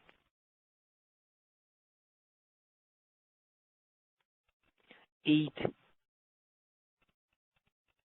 full-fledged downlink subframes. Just one full-fledged uplink. This is called downlink heavy subframe assignment. So one of the potential benefits of TD-LTE is you can choose one of these subframe assignments, one of these configurations that matches your expected service utilization for downlink and uplink. So if you think that, you have a lot of downloading, then you can have more downlink heavy allocation. And if you think that, a lot of users are uploading in your network, then you can have more uplink heavy. On paper, you can dynamically switch the configuration because this information on the subframe assignment appears in system information block number 1. So if you want, you can change the subframe assignment by indicating that in SIB number 1. However, the problem with that is we have independent scheduling algorithms running inside eNode base. So if one eNode B changes the uplink downlink configuration and the other eNode B is using the old configuration because the traffic in that eNode B is different. So then one eNode B's downlink becomes another eNode B's uplink, and that is significant interference. It will wipe out the signal. No hope of recovering that signal. Signal will be drowned in the interference. So that is the reason that even though TD-LTE is flexible, we have to stick to one value. So let's say initial deployment, we stick to one configuration, 60% downlink, 40% uplink. So all the eNode Bs we will configure with that configuration. And after a while, if you observe the traffic, then if uplink becomes heavy in general on average, then you can change subframe assignment for all the eNode Bs. So you have to do that for all the eNode Bs. Otherwise, if you just change dynamically, it would create a lot of interference problems. Okay, so in summary, we have different subframe assignments, so-called 7 different configurations, and they tell us what kind of periodicity we are using for switching. Are we switching only once downlink to uplink, or we allow 2 transitions, downlink to uplink? And what percentage uplink, what percentage downlink, that is also configurable. Okay, so that's what we have in terms of flexibility provided by TD. Okay, now let's look at special subframe. There is configurable number of symbols for downlink pilot time slot, guard period, and uplink pilot time slot. So when you have normal cyclic prefix, you have 7 symbols first slot, 7 symbols second time slot, total of 14 symbols in the subframe. Now, out of those 14, you could choose 1 for the uplink, 10 for the guard. So 10 plus 1, 11. So remaining 3 would go to DWPTS. So here you have very large guard period. So it means you can support relatively large cells. On the other hand, so that is the benefit of having large guard period. On the other hand, if you choose special subframe pattern number 8, then we have only 1 guard period that will make a lot of symbols available for downlink pilot time slot. So it means that you can send a lot of traffic. So it will increase the downlink throughput because you have more opportunity of sending data in the downlink. Okay. And the drawback would be you will be using that only in the small size cells. So that's the drawback, that's the trade-off. So what you need to do is you need to figure out, okay, what is the cell size? So if your cell size happens to be little large, several kilometers, then you would use large guard period, and then you have to contend with whatever lower throughput you get on average because you have fewer symbols in the special subframe. In other downlink subframes, you're okay. But inside the special subframe, you have very little opportunity of sending downlink traffic. Okay, so that's the main criterion. You have to decide the value of guard period based on the cell size, and once you fix the guard period, that will automatically determine the downlink pilot time slot OFDM symbols. Okay. So in the table here, we have the information about the special subframe pattern for normal cyclic prefix and for extended cyclic prefix. So an RF engineer will need to configure the E node B with this kind of number, special subframe pattern number. So 9 patterns are defined to take care of different sizes of cells effectively. So in summary, in terms of configurability, what we can configure, what we can tune, we got 2 main sort of parameters for TD-LTE. We have the subframe assignment. We have 7 possibilities, 0 to 6, and that will change what percentage would be going to downlink, what percentage uplink, and another parameter that, and of course that is defensive one. Another parameter that we can tune for TD-LTE is special subframe pattern. So within the special subframe, what is the distribution of number of OFDM symbols. So large cells, you have large guard period, and small cell sizes, perhaps some fewer GP symbols are good enough.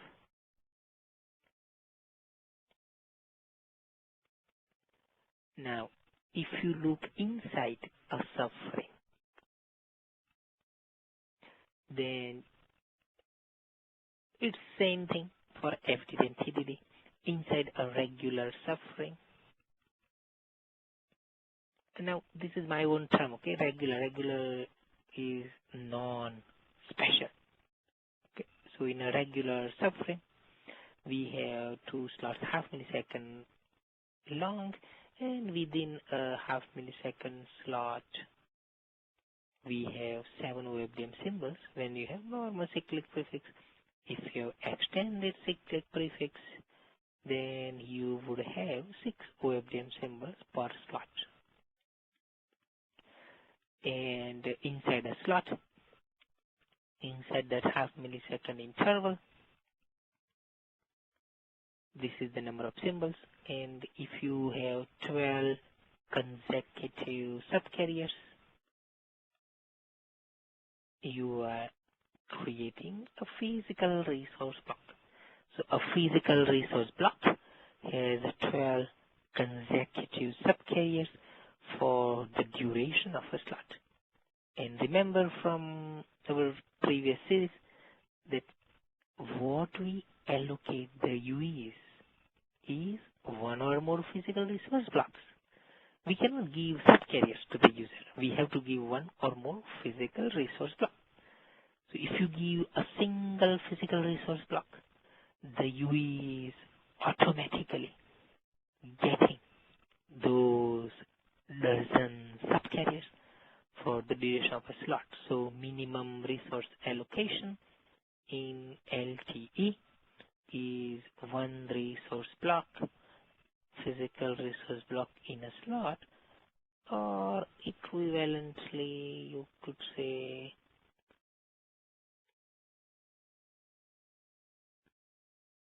two in a subframe.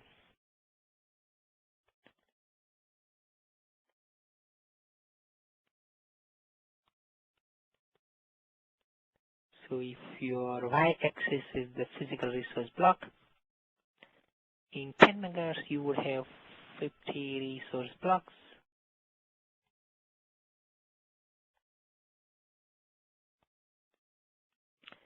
So you would get one resource block here, another resource block here. So the minimum allocation, one resource block in a slot, equivalently two in a subframe. That is the minimum resource allocation. That does not change for TDD. Same thing, FTD, TDD, exactly same thing.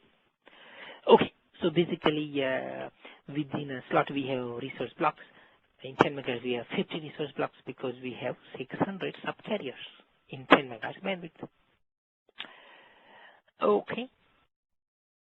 So there's the resource allocation. E node B will be allocating those physical resource blocks to the UEs in a cell sector.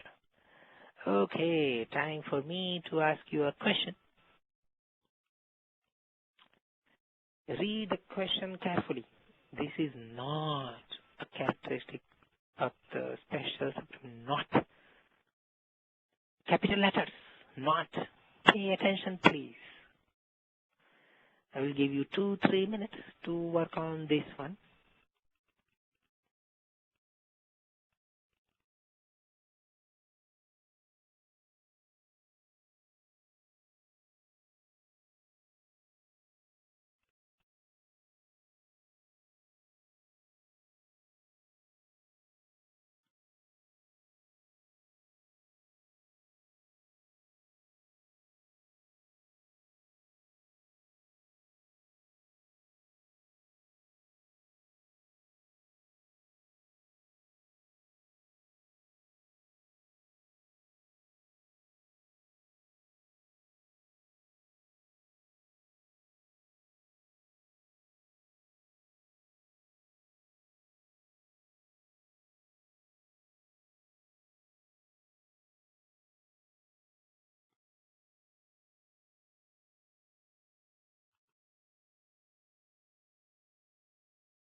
30 seconds.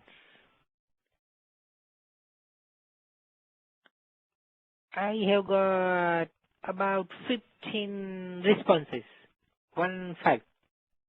And how many participants we have? Almost 45. Not acceptable. 33% return. I want more than that. Please participate. No web browsing. No Blueberry, BlackBerry, Raspberry allowed. Please participate in the post. If you want, I will give you 1 more minute, but please participate.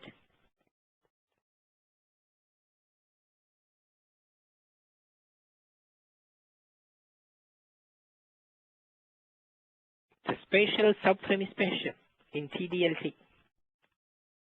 That is a unique subframe in TD-LTE. Does not exist in LTE FDD. 30 seconds remaining. Please participate in the post. Thanks for the folks who have submitted their responses. Very easy. Think and click.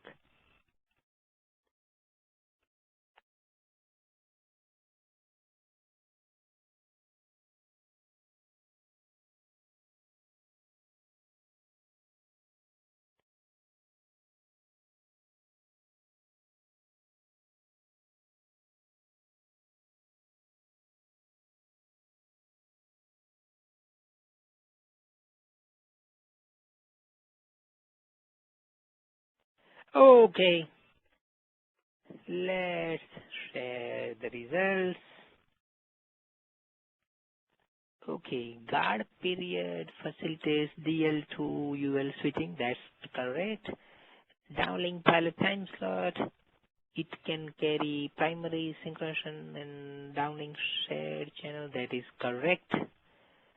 Uplink time slot allows the operator to support smaller cells. And UEs can transmit data during uplink pilot time slot. That is the problem. See, uplink pilot time slot. You cannot send any data in the uplink. You can send only 2 things. You can send random access channel or sounding reference signal, SRS. But we cannot send uplink pilot time slot. To send traffic, we need physical uplink shared channel. And it is not allowed in the uplink pilot time slot. Only 2 things can go inside uplink pilot time slot. A random access channel can go there. Sounding reference signal can go there. No other channel signal can go. So that is not a characteristic of the spatial subframe. Now, some of you chose the third option, uplink pilot time slot. I will give you a little more information perhaps later, but let me tell you why it is not a characteristic, why it is sort of part of the spatial subframe. See, normally what happens is in our FTD systems, we have certain preamble formats. We have 4 preamble formats allowed in LTE FTD. So you have a preamble that will last for 1 millisecond. It will occupy the whole 1 millisecond subframe effectively. So that will give you cell size, let's say, if you use that, maybe 14 kilometers, at least 14 kilometers, 14 kilometers. However, if you are just putting some sites in the downtown area, maybe some pico cells, in-building cells, then we do not need long preambles. Shorter preamble is good enough for such small in-building type cells. So in that case, we can have a random access channel only for short period of time, rather than random access channel occupying the whole 1 millisecond subframe. We can perhaps confine our random access channel to maybe couple of symbols. So uplink pilot time slot, if you use couple of OFDM symbols of that to send random access channel, then you can support small cells. So that's why that is a sort of characteristic of special suffering. So if you choose that, that's okay, because I did not directly give you the answer. Okay, so that's fine. But now you know why uplink pilot time slot enables us to support smaller cells, because we have short preamble for the random access channel, and that will be good enough for small cells. Any questions, more details you want, more explanation, just type away your question.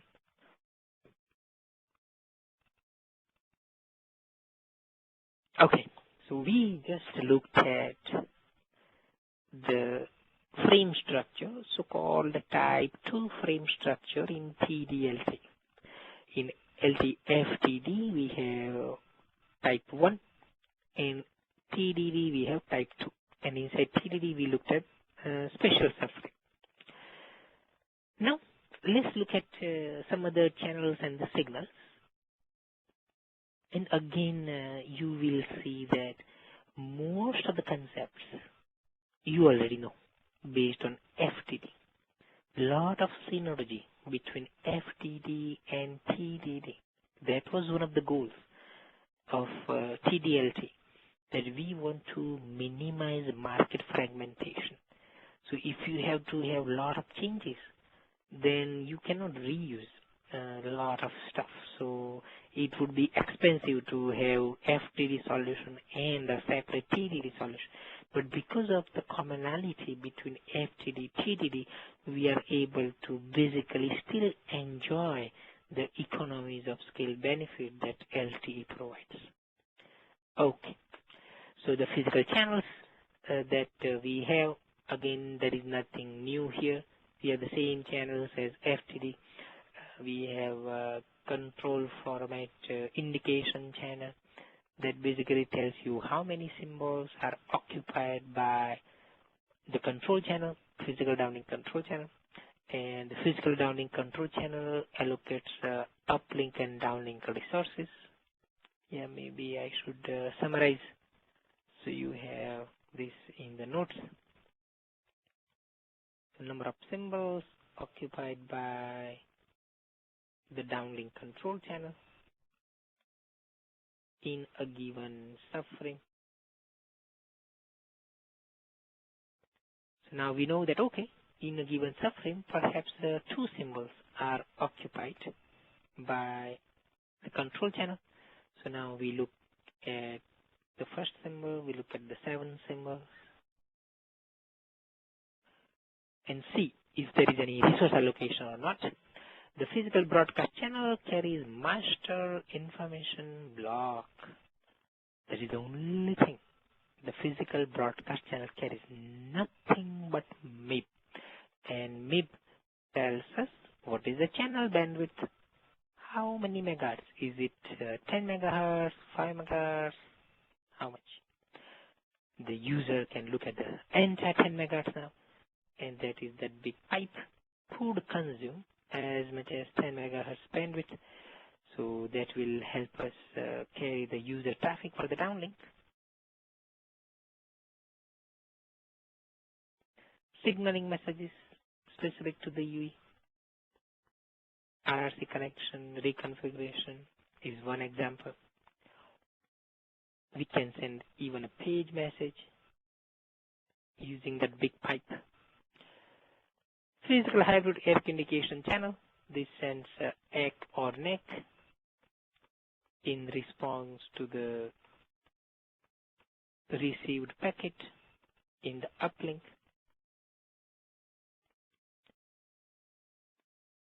Physical random access channel, that is a common channel anyone can use to contact the network.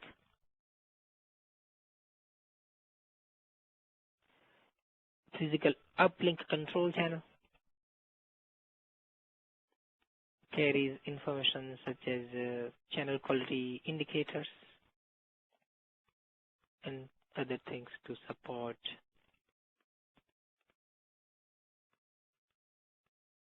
multiple antenna techniques.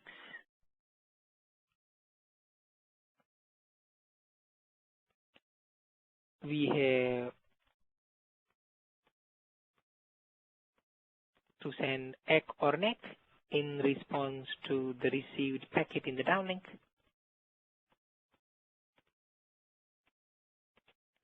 And physical uplink shared channel. We will use that to send uplink traffic.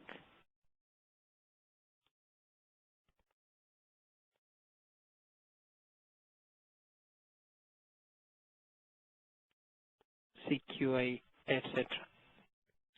Also can go over physical uplink shared channel. Now, that's a very quick overview of how we use those channels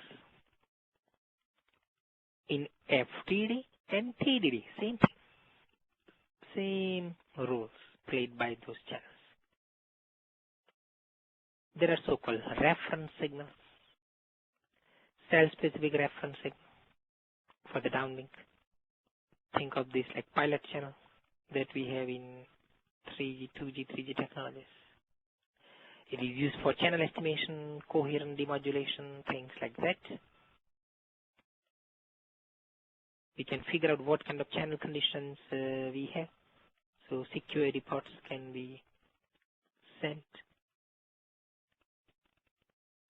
Uplink, we have demodulation reference signal and sounding reference signal. We mentioned those. Again, it does not matter whether we have FTD or TDD. Same signals exist for both. Now let's start talking about various UE operations. So we have some user equipment. Let's turn on the power of the UE. It will look for an LTE signal around. Whether it is FTD or TDD, it will first look for primary synchronization signal. So this is the first LTE signal the UE would look for after power up. There are only 3 primary sequences defined, 0, 1, and 2. So the UE is looking for a match with one of the 3 sequences. Let's say in a given cell, we detect primary sequence number 1.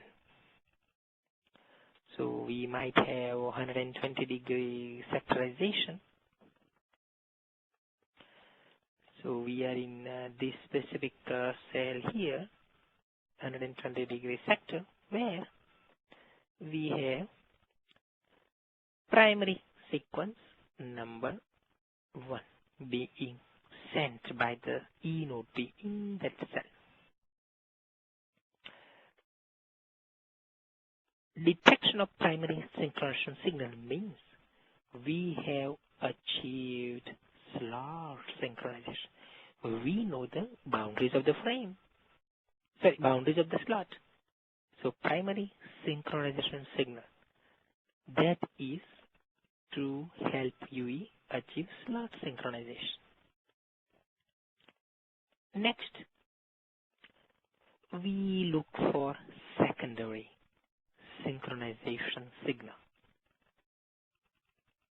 We have 168 sequences defined, 0 through 167. So let's say, let's put UE inside the coverage area. We do not want to enter coverage hole. Okay, so UE, I put that inside our cell.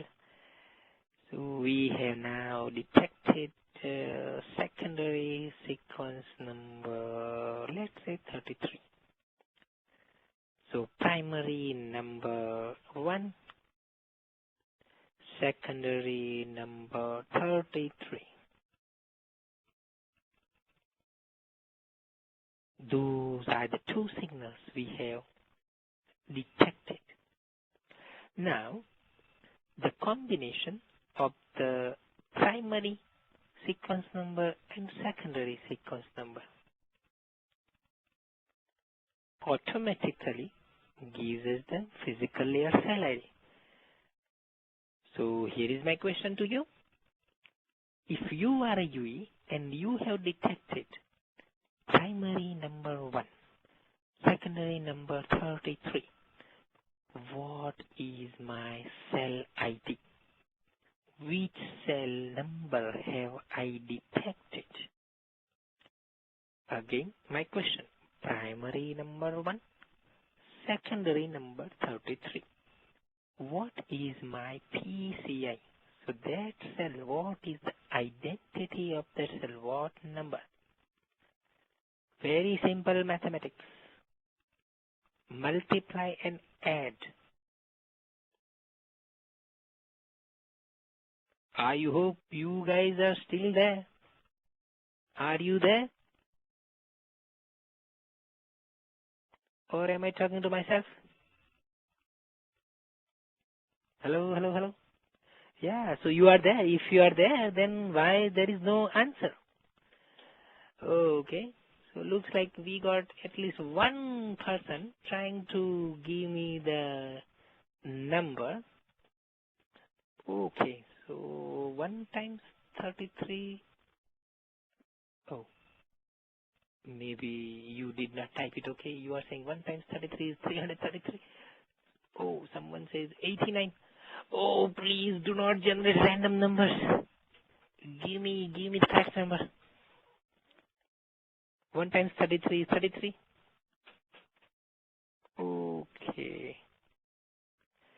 Okay. I will give you 30 more seconds. Anyone else who wants to attempt? Oh, someone says 134. Oh boy.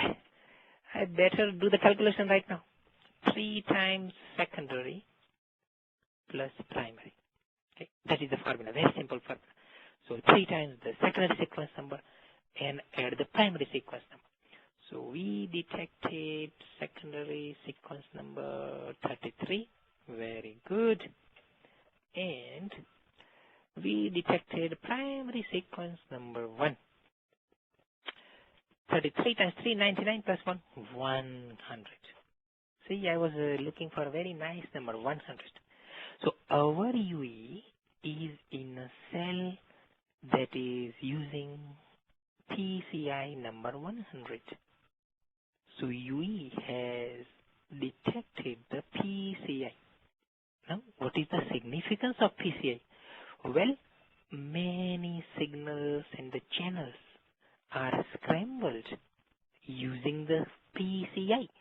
So if you do not know the PCI, you cannot even detect the physical broadcast channel. And remember, the physical broadcast channel carries MIB, master information block. And master information block tells you what is the channel bandwidth used by that cell. So unless you know the PCI, you cannot even detect the physical broadcast channel. Same way, your traffic channel, physical downlink shared channel, the reference signals sent by the E node B in the cell, they are again scrambled as a function of PCI. So very important to know PCI. Now, if you look at those 3 fundamental steps for synchronization, they are the same for FTD and TDD. We still have 3 primary sequences, still 160 secondary sequences, still the same formula for the PCI. However, there is a difference between FTD and TDD, which is the locations of primary and secondary synchronization signals. That's where you will see the TDD is different. Okay, we got one question through live meeting. Let's take care of that. So the question is, where does the constant 3 come from? Good question. Let me draw something so that the rationale behind constant 3 becomes clear. The basic idea is the following. 120-degree sectorization is the most commonly deployed configuration on the planet. So we have sector alpha, sector beta, sector gamma. And of course, you may recall that LTE does not use the term sector, we call them cells. So we have basically 3 different cells. Some technologies call them sectors, but 3 different cells controlled by this E node B. So the idea is that we will have so-called one cell group that would have 3 cells, cell alpha, beta, gamma, and we can use perhaps one secondary sequence X. And then we will separate each cell through primary synchronization sequence. So every cell group corresponds to one secondary sequence number. And in that case, you can use the same secondary number from all the 3 cells of that E node B. And now we will separate each cell through primary sequence number 0, 1, and 2. That's why number 3 is coming from. 3 times secondary plus primary is your cell ID. So if this cell happens to be, let's say, 33 times 3, 99, this would be 100. This would be 101. That would be one easy way of doing the network planning. So in 1X and 1XE video, we allocate pilot and offsets to each sector. In UMTS, we allocate primary scrambling codes to each cell.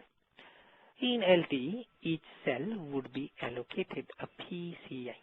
And since you have 168 secondary sequences, 3 primary, you have a total of 504 PCIs. No need to worry about running out of those PCIs. And once you have used all the 504, you will be reusing them just like we have been reusing the primary scrambling codes a few miles away and the PN offsets few miles away. We got one more question. If you had only 2 sectors, would the numbers be 2 versus 3? No, you would just use only 2 primary sequences. You do not need to use all the 3. You are not required to use. So let's say you have some highway coverage. So E node B is sitting here. We have only 2 cells. So we would send out primary 0 here, primary 1 here, secondary 10, secondary 10. So the PCI would be 30 and 31. That's it. You do not have to use all the 3 primary numbers. Okay. Oh, one more question. Okay. That's just, thank you. Sure. You are most welcome. Okay. Let's get back to our presentation. And remember, you can type your questions. No limit on the number of questions that you can ask. So do not worry about running out of any credit. Feel free to maximize the use of Q&A box. In summary, after power up, the U is using the help of primary and secondary synchronization signals effectively. At the end of that process, we have achieved slot synchronization. We have achieved frame synchronization. and we have identified the cell ID implicitly, indirectly. So conceptually, those same steps exist for FTD and TDD. However, there is some difference, and we will discuss that. Okay, now first of all, we look for primary, secondary signals in the center portion of the bandwidth that is worth 6 resource blocks. Okay, one resource block. How many subcarriers? Who will give me that answer? One resource block has a certain number of consecutive subcarriers. How many? It's a nice number. Number of subcarriers in a resource block. Very good, thank you. Thank you for staying awake, answering my questions. 12, a dozen subcarriers. Very good. So we have 12 subcarriers inside the resource block. And the spacing between two subcarriers in LTE, let's say F1 and F2, two subcarriers. How many kilohertz? Do you remember how many kilohertz between two adjacent subcarriers? 15. Perfect. Thank you very much. 15 kilohertz. So we have 15 kilohertz spacing between two neighboring subcarriers in LTE. So it means that if I have 6 resource blocks, the total bandwidth that it occupies is 12 subcarriers, 15 kilohertz. That's one physical resource block. That would give 180 kilohertz, and multiply that by 6, 1.08 megahertz. So regardless of the channel bandwidth, the UE focuses on the center 1 megahertz portion of the bandwidth to look for primary and secondary synchronization signals. And after it detects those and achieves slot and frame synchronization, it will go ahead and look for the physical broadcast channel again in the same center 1 megahertz portion of the bandwidth. So far, whatever we discussed for synchronization is valid for both TDD and FTD. But I said that primary, secondary are little different. We have not seen any difference yet. Now we will see the difference. Primary synchronization signal. In terms of frequency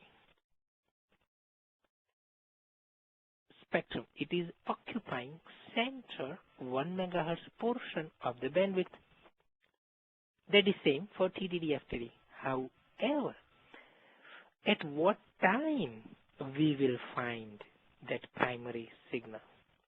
That is different for FTD and TDD. In TDD, time division LTE, you would detect the primary synchronization signal in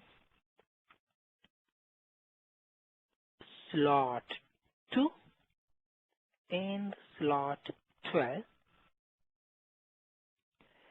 and within the slots 2 and 12, you would detect the primary signal during OFDM symbol number 2. OFDM symbol number 2. So this is different now in TD-LTE. Just refreshing your memory, in FTD version, time slot 0 and 10 carry the primary signal. And inside those slots, the very last OFDM symbol carries the primary synchronization signal. So now you can see the difference.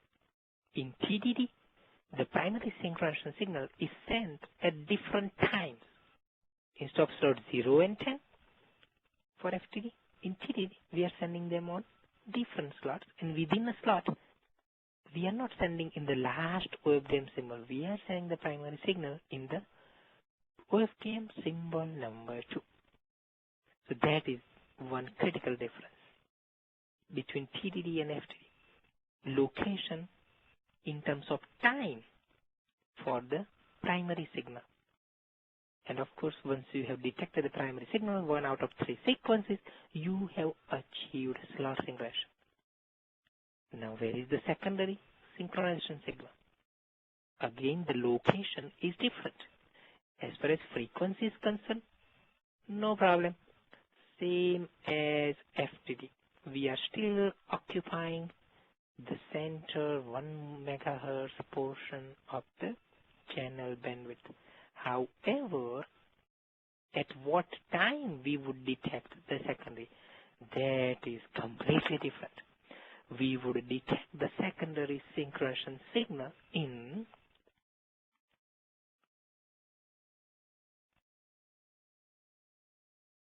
slot 1 and 1 plus 10, 11. So slot 1 and 10 carry the secondary synchronization signal. Not only that, within those slots, the very last OFDM symbol. This is the last OFDM symbol inside slot 1 and 11. Slots 1 and 11. So in slots 1 and 11, go inside the slot. The last OFDM symbol, which would be number 6, when you have normal cyclic prefix, that specific OFDM symbol carries secondary synchronization signal to help the UE achieve frame separation. And refreshing your memory on FDD, secondary synchronization signal is present in slots 0 and 10, second last OFDM symbol. Why are we doing this? Why did we change the time location of primary secondary signals? We wanted the UE to automatically figure out whether it is talking to an FDD system or TDD system. Remember, after power up, our UE is observing the downlink. Whether it is FDD or TDD, it would look for primary signal first. Then it will look for secondary signals. So if the UE finds the primary signal like this, slots 2 and 12, third symbol, and the secondary signal is found in slots 1 and 11 in the last OFDM symbol. Now the UE knows it is listening to a TD-LTE system. On the other hand, if the UE has detected the primary signals in the slot 0 and 10 in the last OFDM symbol and the secondary synchronization signal in the second last OFDM symbol of slots 0 and 10, it has been listening to an FDD system. So there's the beauty of separating the locations of synchronization signals for FDD and TDD. But in terms of the bandwidth, still same center 1 megahertz portion. In terms of the sequences, same 3 primary sequences, same 168 secondary sequences. Those things do not change. Only the time locations are different. So basically, we are done with the synchronization, and we are ready to look at the next channel, which is the broadcast channel. Physical broadcast channel carries MIB, and as we have discussed earlier, the MIB tells us how much bandwidth the cell is using. After detecting the MIB, we look for SIB number 1. SIB number 1 is carried by the big pipe physical downlink strip channel. Since we know that the system is using 10 megahertz bandwidth, we are able to observe the entire 10 megahertz bandwidth and detect SIB number 1. Very important for TD-LTE because SIB number 1 gives us configuration for TDD. What kind of configuration? We will know what is the subframe assignment. Remember, we have 7 configurations. 007 uplink downlink configuration. That is what percentage is downlink, what percentage is uplink. Which subframe downlink, which subframe uplink. And then we also know about the special subframe pattern.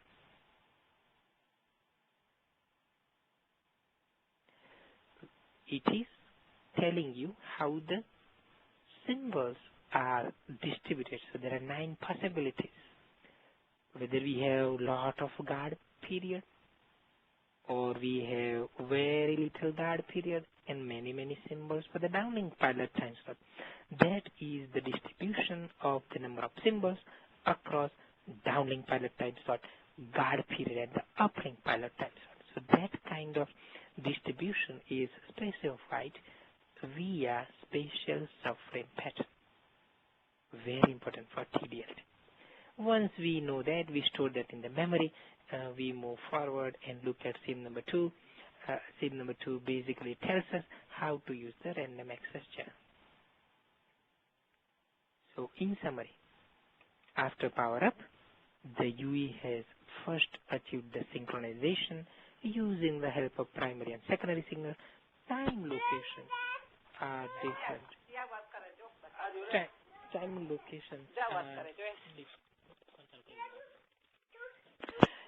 And then we have SIB number 1 telling us how the configuration for TDD is achieved, what kind of distribution we have between the downlink and uplink, and the distribution of symbols within the spatial subframe. So in summary, most of the steps are still the same. However, certain things are different. The locations in terms of time are different for primary, secondary signal, and the configuration of the TDD is known through the TDD, okay, SIB number 1. Okay. Okay. Next, we would look at the entire 10 megahertz bandwidth and try to see whether we have been allocated any downlink resources, uplink resources or not.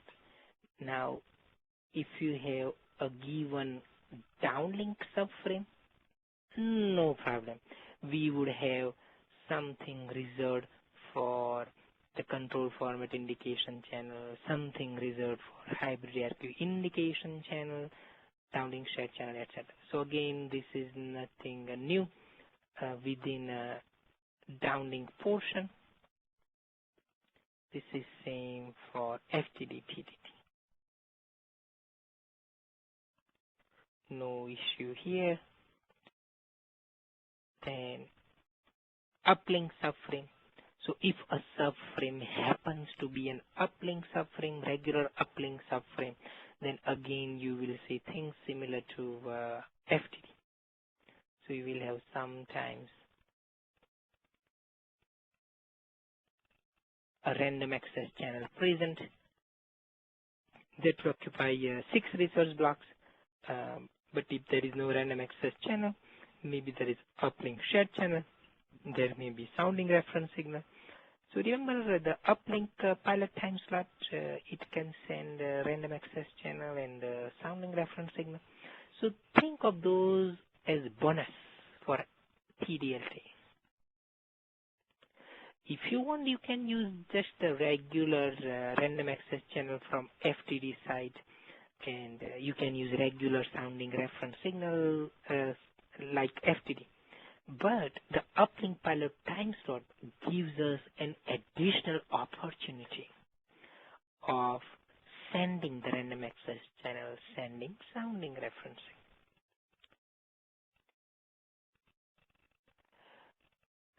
Okay, let me give you a 10-minute break. And once we come back from the break, we will take care of the remaining material. So 10 minutes while you are on the break. Think about any questions you would like to get answered. 10-minute break starting now. Based on our formula, 3 times secondary plus primary. But in the real world, we have given the freedom to customers to choose their eNote BID. So PCI is not really used. Can you comment? So yes, let me comment on that. There are 2 separate IDs. Actually many, but for our scope here, 2 IDs. One is identity of the base station and so-called PCI. Now, eNote BID, in fact, you can globally identify the eNote B through some eNote BID because it would have mobile country code, network code, and then within the operator's network, several bits that would specify the eNote B within the operator's network. So there is something called eNote BID, which can be made globally unique. However, what we were discussing was this one, PCI. So this is so-called physical layer cell ID, and think of that, as I mentioned earlier, like pilot pin offsets that we use in 1X and EVDO, and that is similar to primary scrambling code used in UMTS. So what do we do there? We basically have some geographic area that we want to cover.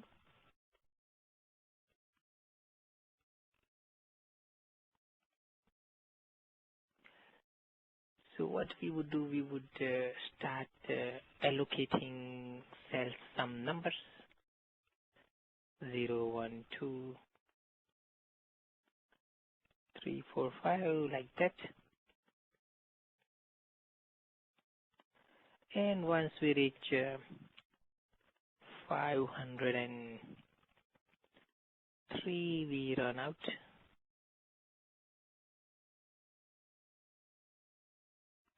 Now we would have to reuse those cell IDs many miles away.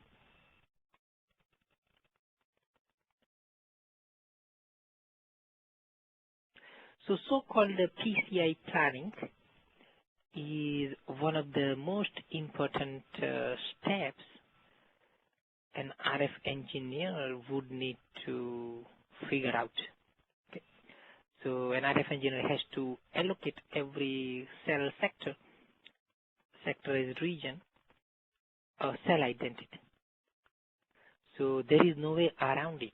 We have to give each cell primary, secondary ID that will automatically dictate a PCI value, or you can give PCI value to a cell that will automatically result in specific primary and secondary signal sequence being used in that cell.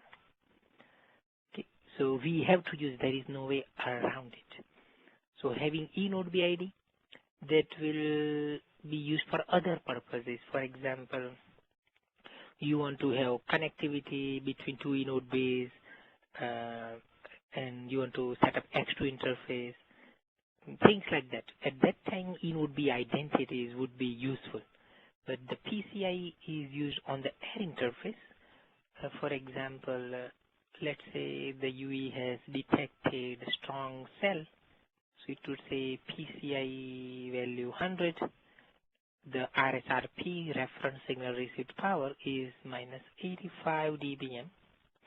There is another cell, PCI 104, and reference signal received power for that minus 90 dBm.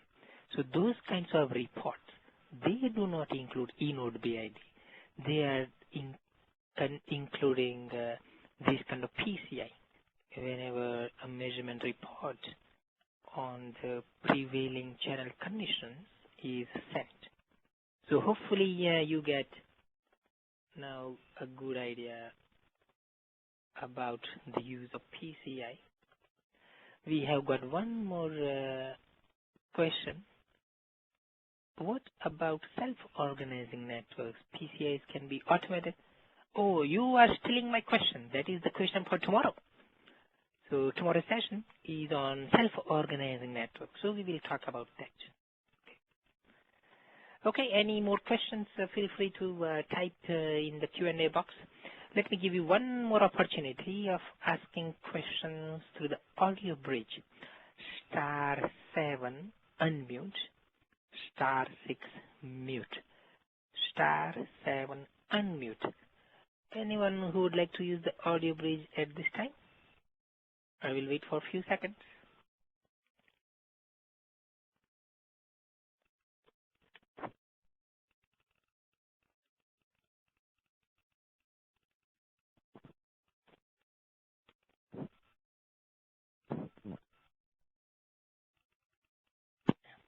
No questions through the bridge? Okay. Please rely upon live meeting Q&A box to submit your questions. When you ask a question, you are not only helping yourself. You are helping your colleagues. You are helping me, especially when I do not know the answer. It is an opportunity for me to learn something more. So please ask questions. The questions for which I have no answer, more welcome. So I can learn a little more. Okay, let's talk about the changes that we need to make for TDD. We already mentioned that the random access channel is now possible to transmit. We can transmit in the tiny interval uplink pilot time slots. So there is one more opportunity for us to send the random access channel. So we can do that.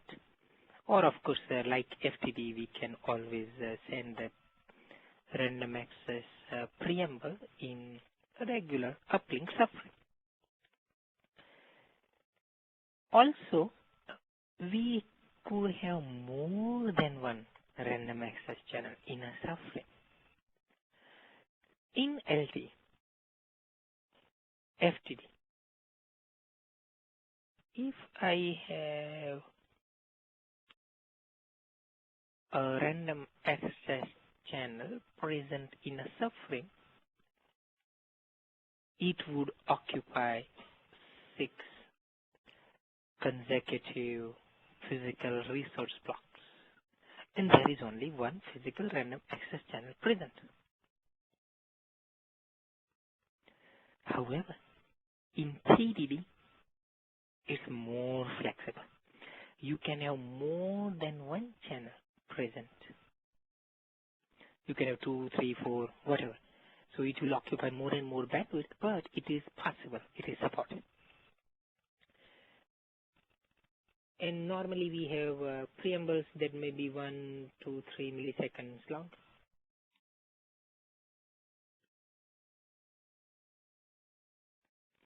In LTE, there's the length of the preamble. For TDD, we have one more format. So we have 4 formats for FTD. So all 4 can be used for TDD plus one more shorter format because we have very little time here in uplink pilot time slot. So it could be just 1 or 2 symbols long. So our preamble in that case would be quite short.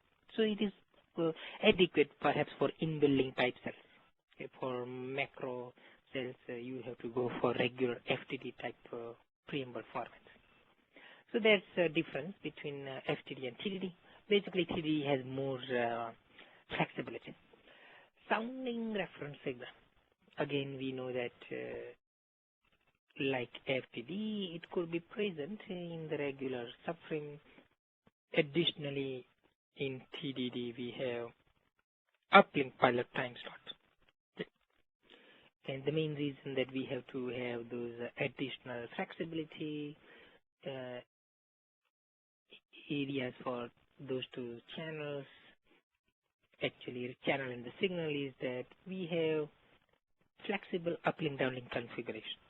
And to accommodate those various 7 configurations, we need to have some flexibility in the random access channel and sounding reference signal. Okay, time for a question. Again, please participate in the polls. I will give you 2-3 minutes to finish up this question.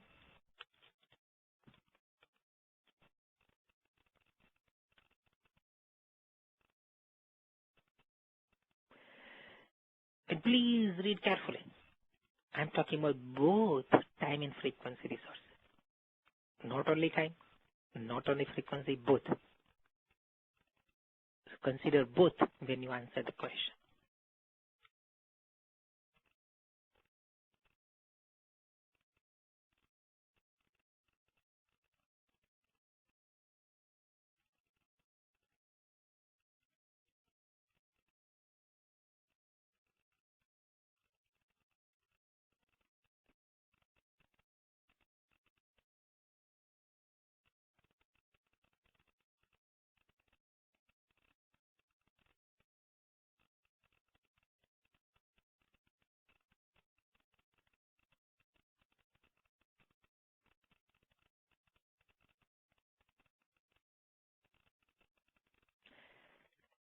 Thirty seconds to go. Make up your mind quickly.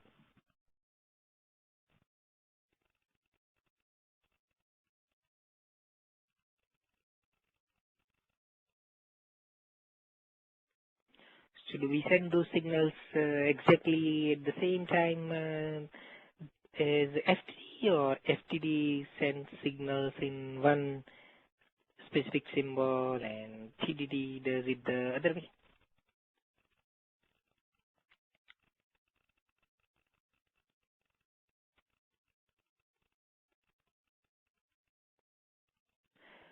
There is no penalty for a wrong answer. So feel free to be courageous in case you are not 100% sure. Choose something.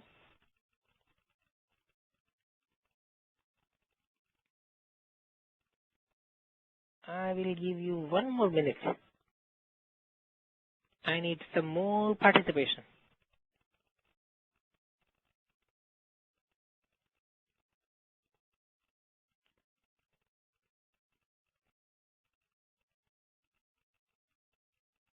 To receive full credit for the session, we need for you to participate in all the polls. Otherwise, you will get partial credit.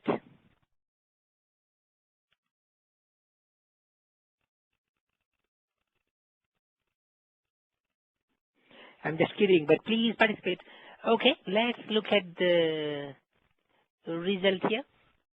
Okay, more than 60% got it right. Different. See, as far as frequency is concerned, we are using center 6 resource blocks worth of spectrum about 1 megahertz. However, the signals are sent at different times, right? So FDD, we send primary and secondary signals in time slot 0 and 10. But in TD-LTE, we use different slots, and within the slot, different OFDM symbol numbers to send those signals. They are different. In fact, by detecting the signals during specific time periods, we can automatically figure out whether we are listening to an LTE FTD system or a TD-LTE system. Thank you to the folks who participated in the poll. Now let's take care of some other aspects of UE operations. So here we are looking at the downlink traffic operations. So there was a question early on. And the question was regarding the downlink uplink data transfer. So now you should get your question answered in the next few minutes. Okay? Downlink. So conceptually, whatever you see here is applicable to both FTD and TDD. So the UEs in a cell, they send channel quality indicators, CQI reports, which could go over the control channel or the shared channel. So that tells the node B what kind of downlink channel conditions the UE is experiencing. CQI1, CQI15, CQI15, excellent channel condition. CQI1, poor channel condition. So the E node B observes the CQI reports coming from the UEs and decides, okay, let me send to UE1 high data rate because the, UE CQI is 15 for UE2. Okay, so UE2, we can send high data rate because the UE has excellent channel condition, maybe 15 megabits per second or something like that. Maybe UE2 has poor channel condition, maybe 1 megabits per second. Okay, so we indicate the packet size, modulation scheme, etc. On the control channel, we indicate resource blocks, one or more resource blocks for the UE. Now, once the UE knows that it has been allocated certain resource blocks, it would carry. It would collect data from those specific resource blocks. And once we detect the packet on a set of resource blocks, we would send positive or negative acknowledgements. And if the UE sends negative acknowledgement, then UE will do retransmission. If the UE sends a positive acknowledgement, then we can go ahead and send a new packet. So this is the overall view of how the data transfer occurs in the downlink. So the main steps that you see here are the same for FTD and TDD.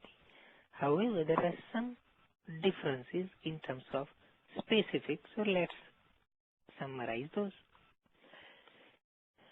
Okay, now FTD. Let's say we send a packet in subframe X. So hybrid ARQ feedback, EC or NEC, would arrive 4 subframes later. So the delay between the packet transmission and EC transmission is exactly 4 milliseconds, 4 subframes later. However, in TDD, we have variable delay.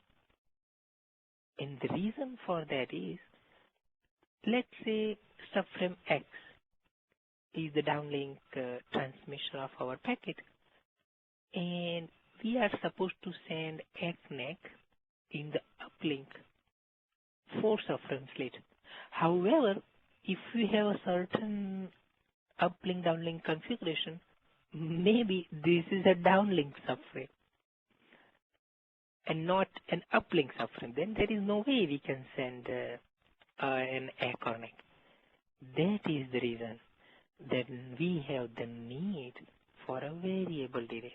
Instead of 4 millisecond exact delay, now the delay would be variable. We have to allow for that.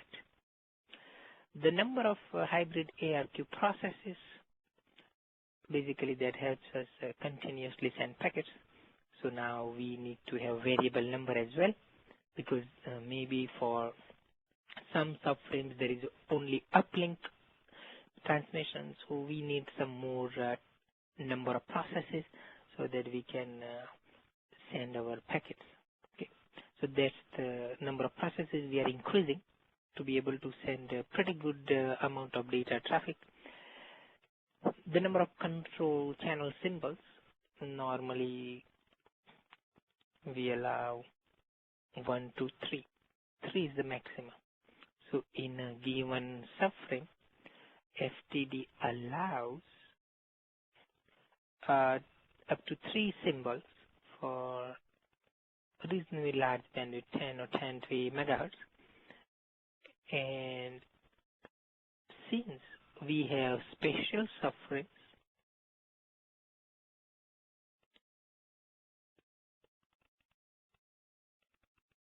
then in the DWPTS downlink portion of the special subframe, we do not want to have too many control channel symbols. So that's why we said, okay, let's limit the number of control channel symbols to 2 so that we can actually send some traffic, at least something. So as an example, let me show you the configuration. Maybe it is here. Yeah. So if you look at this table, we have 3 DWPTS symbols. Right? So out of 3, if you put control channels on 2 symbols, you still have 1 symbol left to send some kind of traffic or some system information. So that's why we are limiting the number of symbols the control channels can occupy. Okay, and hybrid air to ACK basically in FTD, what is happening is we have 1 ACK or NAC in a subframe.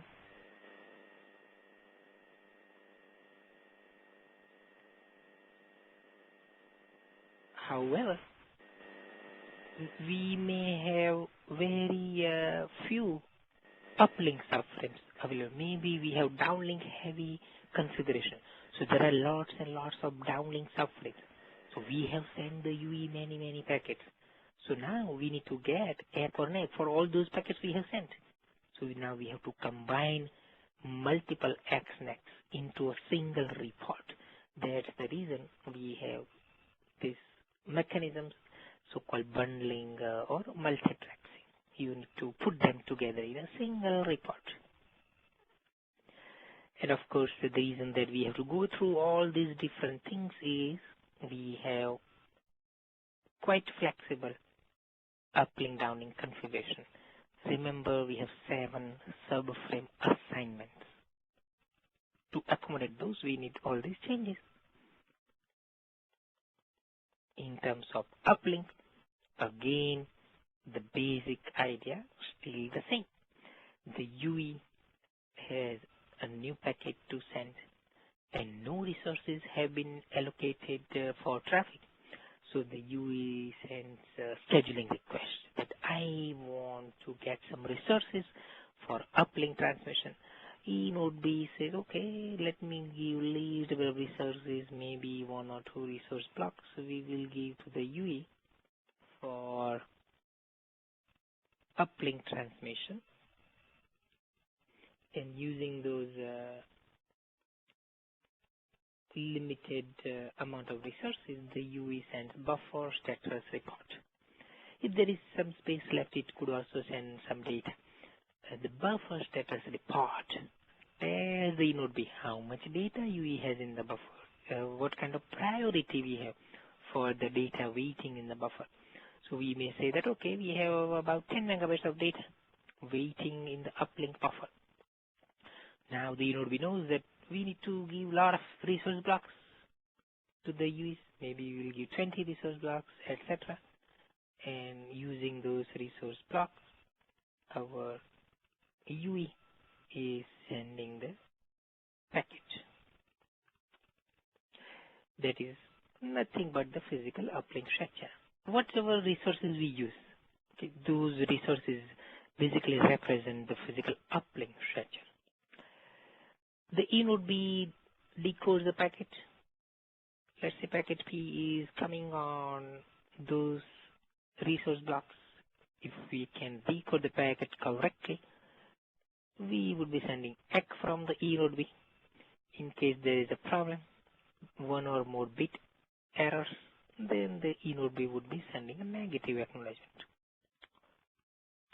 And just like downlink, in case of X, we can send a new packet, and in case of negative acknowledgement, we would do retransmission. So, that is the overview on how uplink data transfer occurs. So conceptually, if you look at these steps, same steps for FTD and TDD. However, there are certain things we need to be aware of for TD-LTE. First and foremost, in FTD, when you tell the UE that I am giving you resource blocks, let's say 0 and 1 for uplink, okay, you tell that in subframe number X, then the UE will transmit something to the E node B during subframe number X plus 4. So 4 subframes later, the UE really sends the packet on those resource blocks. So the validity of that allocation is exactly 4 subframes later. However, in case of TD-LTE, 4 subframes later, we may have downlink subframe and not an uplink subframe. So now we need to accommodate again those uplink, downlink configurations. So we allow a variable delay. Again, the hybrid RQ indication channel sending echo or NEC. Normally it would arrive 4 subframes later in FTD, but here we need to again consider the existence of a specific link at that time. So we have to then allow for variable delay for ECNEC, the number of hybrid RQ processes.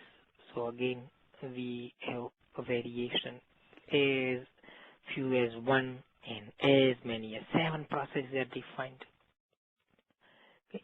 To be able to send ECNEC, we need to have multiple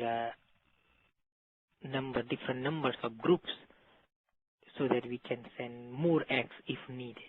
So those are example areas where TDD has an effect on the uplink traffic operation. Let's talk about management of transmit power. Of course, you may recall that there is no power control in the downlink. So it is up to the node B to figure out how much power it wants to give to different users on their resource blocks. One simple way is to allocate same power to all the subcarriers. So this is like operating using 1x EVDO type philosophy, that you are maximizing the power distributed equally among all the subcarriers. That's one way. So downlink up to E node B vendors, Alcatel-Lucent could modify that and maybe do something more than that, but one default way is give same transmit power to all subcarriers for the downlink. Uplink is different. Uplink, we have regular 3G type open loop power control and closed loop power control. So on the random access channel, we have open loop power control. So basically, send access preamble, no response, increase the power, no response, increase the power. So the UE is autonomously changing the transmit power of its random access preamble. And once it gets some kind of response from the E node B, random access response, it no longer needs to increase the power. It can maintain the same power level to send something, some kind of message such as RRC connection request message. This is similar to what we do in 2G, 3G technologies. Closed loop power control. So here we have explicit power control commands coming from the E node B. So E node B says power up, power down, like that. And accordingly, the UE will increase or decrease the transmit power. So that is defined in LT. Now, whatever we talked about is valid for uplink and is valid for TDD and FTD. However, for TDD, there is some difference. Now, let me ask you a question. In FTD, it is possible to have power control as fast as 1000 hertz. So our power control could be 1000 hertz fast. But TDD, it would be less than that. Why do I say that it is less than 1000 hertz? So FTD, possible to get 1000 hertz fast power control. But in TDD, 1000 hertz is not possible. Why is it less than 1000 hertz?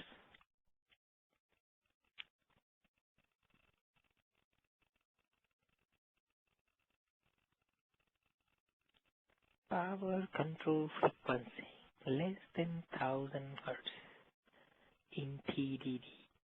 FTD could be even 1000 hertz. Why? Think. Type. Okay, I got at least one answer. Let's see what you are doing. Exactly, because the downlink and uplink, right? Some subframes may be uplink subframes. So in the uplink subframes, we cannot send downlink power control command, right? And the feedback is not continuous. Yeah, same idea. Correct. So basically, we cannot send power control command in every downlink subframe because not all the subframes could be downlink, right? Some would be downlink, some would be uplink. So if you send a power control command in every single subframe, every millisecond you send a power control command, you get one command every 1 millisecond. So it means 1000 hertz. 1000 commands every second. But in TD-LTE, we will have at least some subframes for uplink. That's why it is not possible to achieve 1000 hertz less than that, because some would be uplink subframes. Thank you for your answers. Then just like FTD, again, we have variable step sizes, so you can increase by 2 dB, decrease by 1 dB.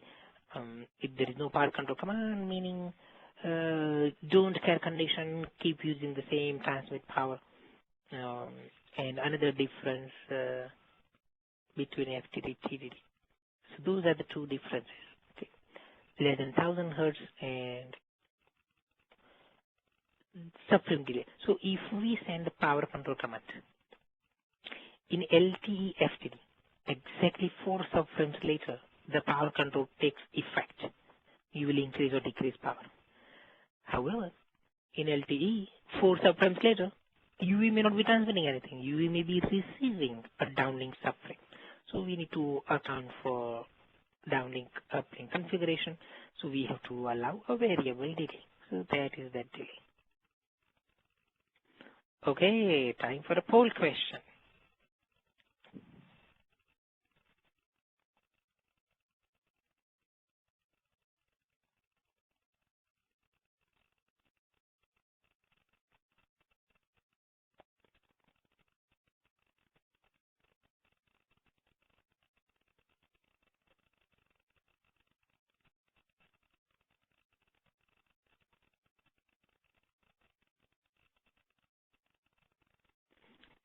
I will give you 1 more minute.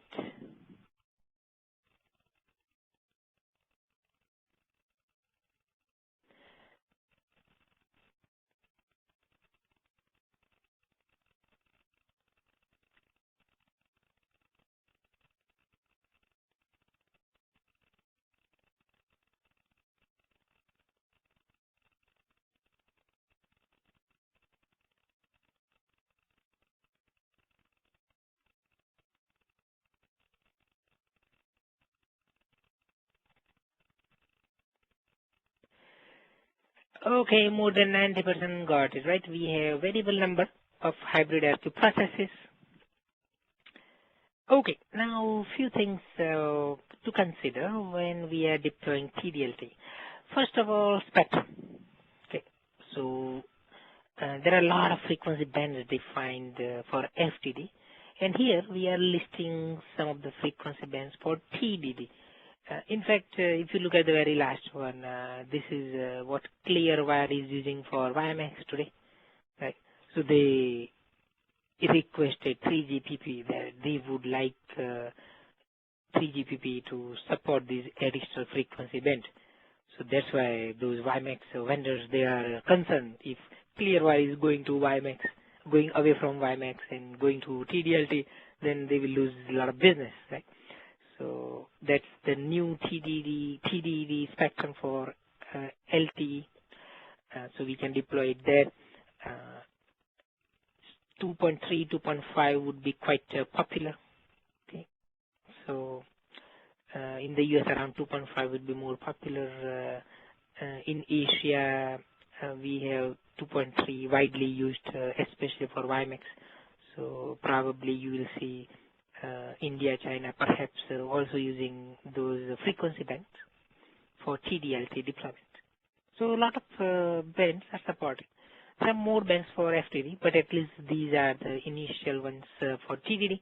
And of course, if you are an operator, if you want one additional spectrum band, then 3GPP will be more than willing to add support for your frequency band. But these are the initial ones that we have support for. Frequency planning, nothing new here. Similar to FTD, what we would do is we would have universal frequency reuse. The same frequency band, the same 10 megahertz as an example would be used in every single cell, every single sector. So we do not anticipate that that would change. Interference management. Now, in general, in LTE, whether FTD or TDD, we have already some mechanisms in place. For example, if we have a lot of errors, we can do retransmissions at the hybrid RQ layer, physical layer, RLC will do retransmission, and in the worst case, even TCP can do retransmission. So we can recover our packet. We have adaptive modulation, keep changing the modulation scheme, QPSK, 16 QAM, 64 QAM. The amount of coding can also change dynamically as fast as every millisecond. The eNode B is getting feedback from the UE very, very fast, and we can change the resource allocation every millisecond. We can adapt to the channel conditions, very, very fast scheduling. Every millisecond we could potentially change the data, and we have power control to fight interference coming from other cells. So all those things are available for FDD, TDD, no problem. Also we have so-called ICIC, inter-cell interference coordination. So again, that is both for FDD and TDD.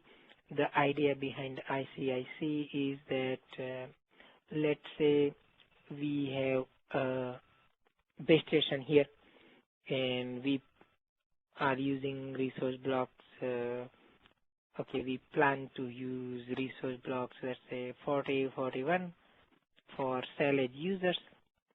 Then we can give warning to our neighbors that, oh, we plan to give this to our cell edge users. So then it is possible for the neighboring base station to avoid those resource blocks near the cell edge, so that when the user is talking to the eNode B using those resource blocks 40 and 41, then the user that is talking to another eNode B is not using the same resource block, maybe other resource block 0 and 1, so that there is no interference. That is the idea. So that is available for FTD and TDD as well. However, there is one more mechanism that is new, sort of additional mechanism for TD-LTE, use of a guard period. So this is inside the spatial subframe. Spatial subframe. So we want to use that to fight interference. I will give you one example. Let's say here we have switched from downlink to uplink, okay, in this cell. So UE has started transmitting something. If there is a site that is far away, but it is on a mountain or something like that, so what will happen is now the signal would come after some time to this base station. So this is the downlink transmission. Right? This in would be sent that sometime back. So it is arriving now at the inward base. So now this cell has uplink ongoing, but it got downlink interference from some faraway base station on some height. So we want to avoid this. So in that situation, we can use additional guard period. So now you can increase the number of symbols for guard period, and that would make sure that by the time we start transmitting, there is no significant interference coming from far away inward. So there is one additional opportunity for us to play with the guard period. Okay.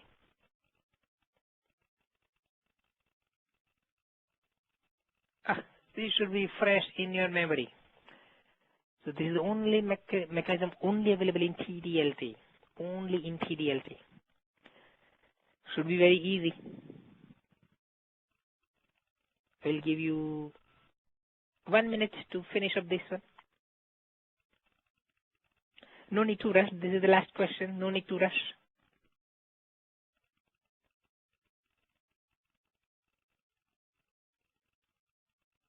See, all these mechanisms, they are available, okay, in TD-LTE, but one out of these is not in FTD. It is only in TD-LTE. FTD cannot use that technique. Which technique is not in FTD? Only available in TD-LTE.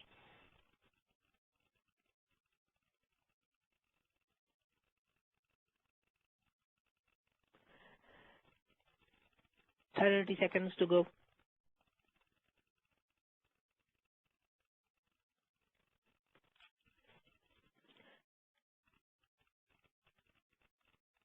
Okay, let's share the results. About 35% got it right. Guard period. See, ICIC is available. FTD, TDD, adaptive modulation coding, power control. Everything is available, okay, in FTD and TDD. However, guard period, there is no guard period in FTD. Okay, it's only available for TDD. So that is the answer. Okay, so today we talked about TD-LTE. Most importantly, we have a new frame structure, type 2. We have possibility of changing the ratio, uplink, downlink ratio instead of 50-50. In terms of FTD, now we can have asymmetric allocation. So that's the flexibility given to us by TDD. In general, the structure of the channels and the signals are same for FTD, TDD. However, we have some additional changes in the synchronization signal, random access channel, sounding reference signal. So, for example, synchronization signal that is sent at different times, random access channel, we have one more possibility of using a shorter preamble in the uplink pilot time slot. Sounding reference signal, one more possibility of sending in the uplink pilot time slot. Since we have different uplink downlink ratios, we have this need to modify the uplink and downlink traffic operations. So we have impact on the hybrid ARPU, impact on the validity of the resource allocation. Frequency reuse would be there, universal reuse for both deployments, FTD or TDD, in addition to the regular interference mechanism, interference management mechanism that we have in FTD. One additional mechanism available in TDD is guard period. So that's what we covered today. So thank you for participating in the poll questions and answering some of my own questions. So please send me email if you have any additional questions. I will be sending you class notes. You have a nice rest of the day. So Brenda, if you could please send the evaluation to the students. Yes. Thank you, Nishiz, for an informative session today. I am putting up the end of course assessment. Just give me 1 second. Okay, you should be seeing that.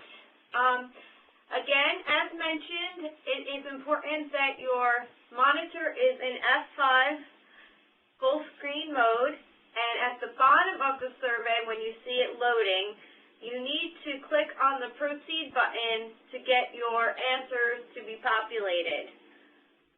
If you can please draw the live meeting bridge after you've completed the survey, that way we'll know that you're done.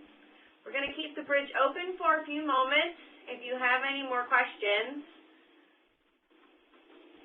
Okay. Nishiz, are you seeing me? Yes, I am seeing, yes. Okay. On both the laptops, so we are okay. Yes. So as mentioned, go in F5 full screen mode, and please click on proceed when you're finished. And does anyone have any additional questions on the bridge? *7 unmute. Yes, *7 to unmute, please. And of course, you can always type your question in the Q&A box.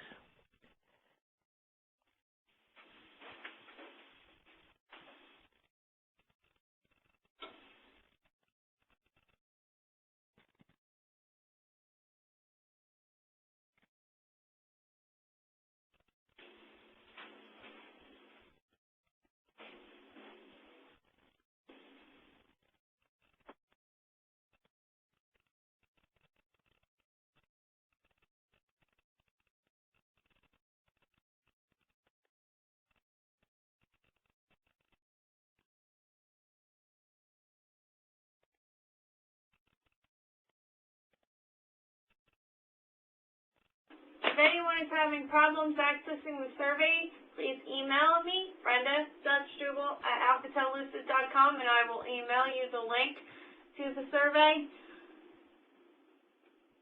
And as mentioned, as you finish, please drop off of live meeting and make sure to click on proceed when you're done with your survey. And if you cannot see the survey, one possible option is to exit live meeting, and then you can come back. Sometimes that solves the problem.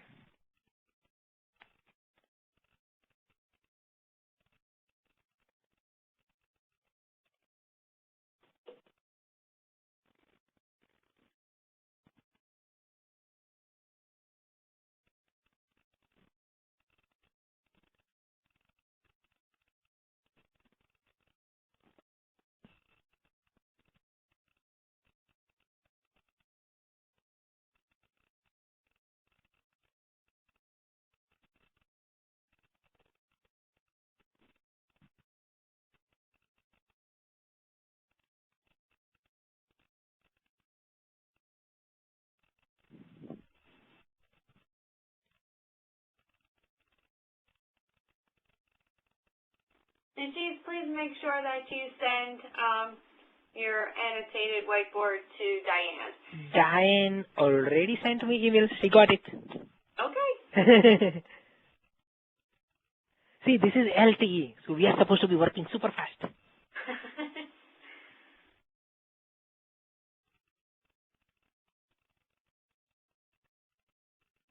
Anybody have any questions? We're going to be closing up the bridge soon if there's no more questions.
Does anyone else have any more questions? If not, we are going to close off the bridge now. Okay, Brenda. So thank you very much, and we will talk in future. Yes, thank you. Thank you. Bye-bye.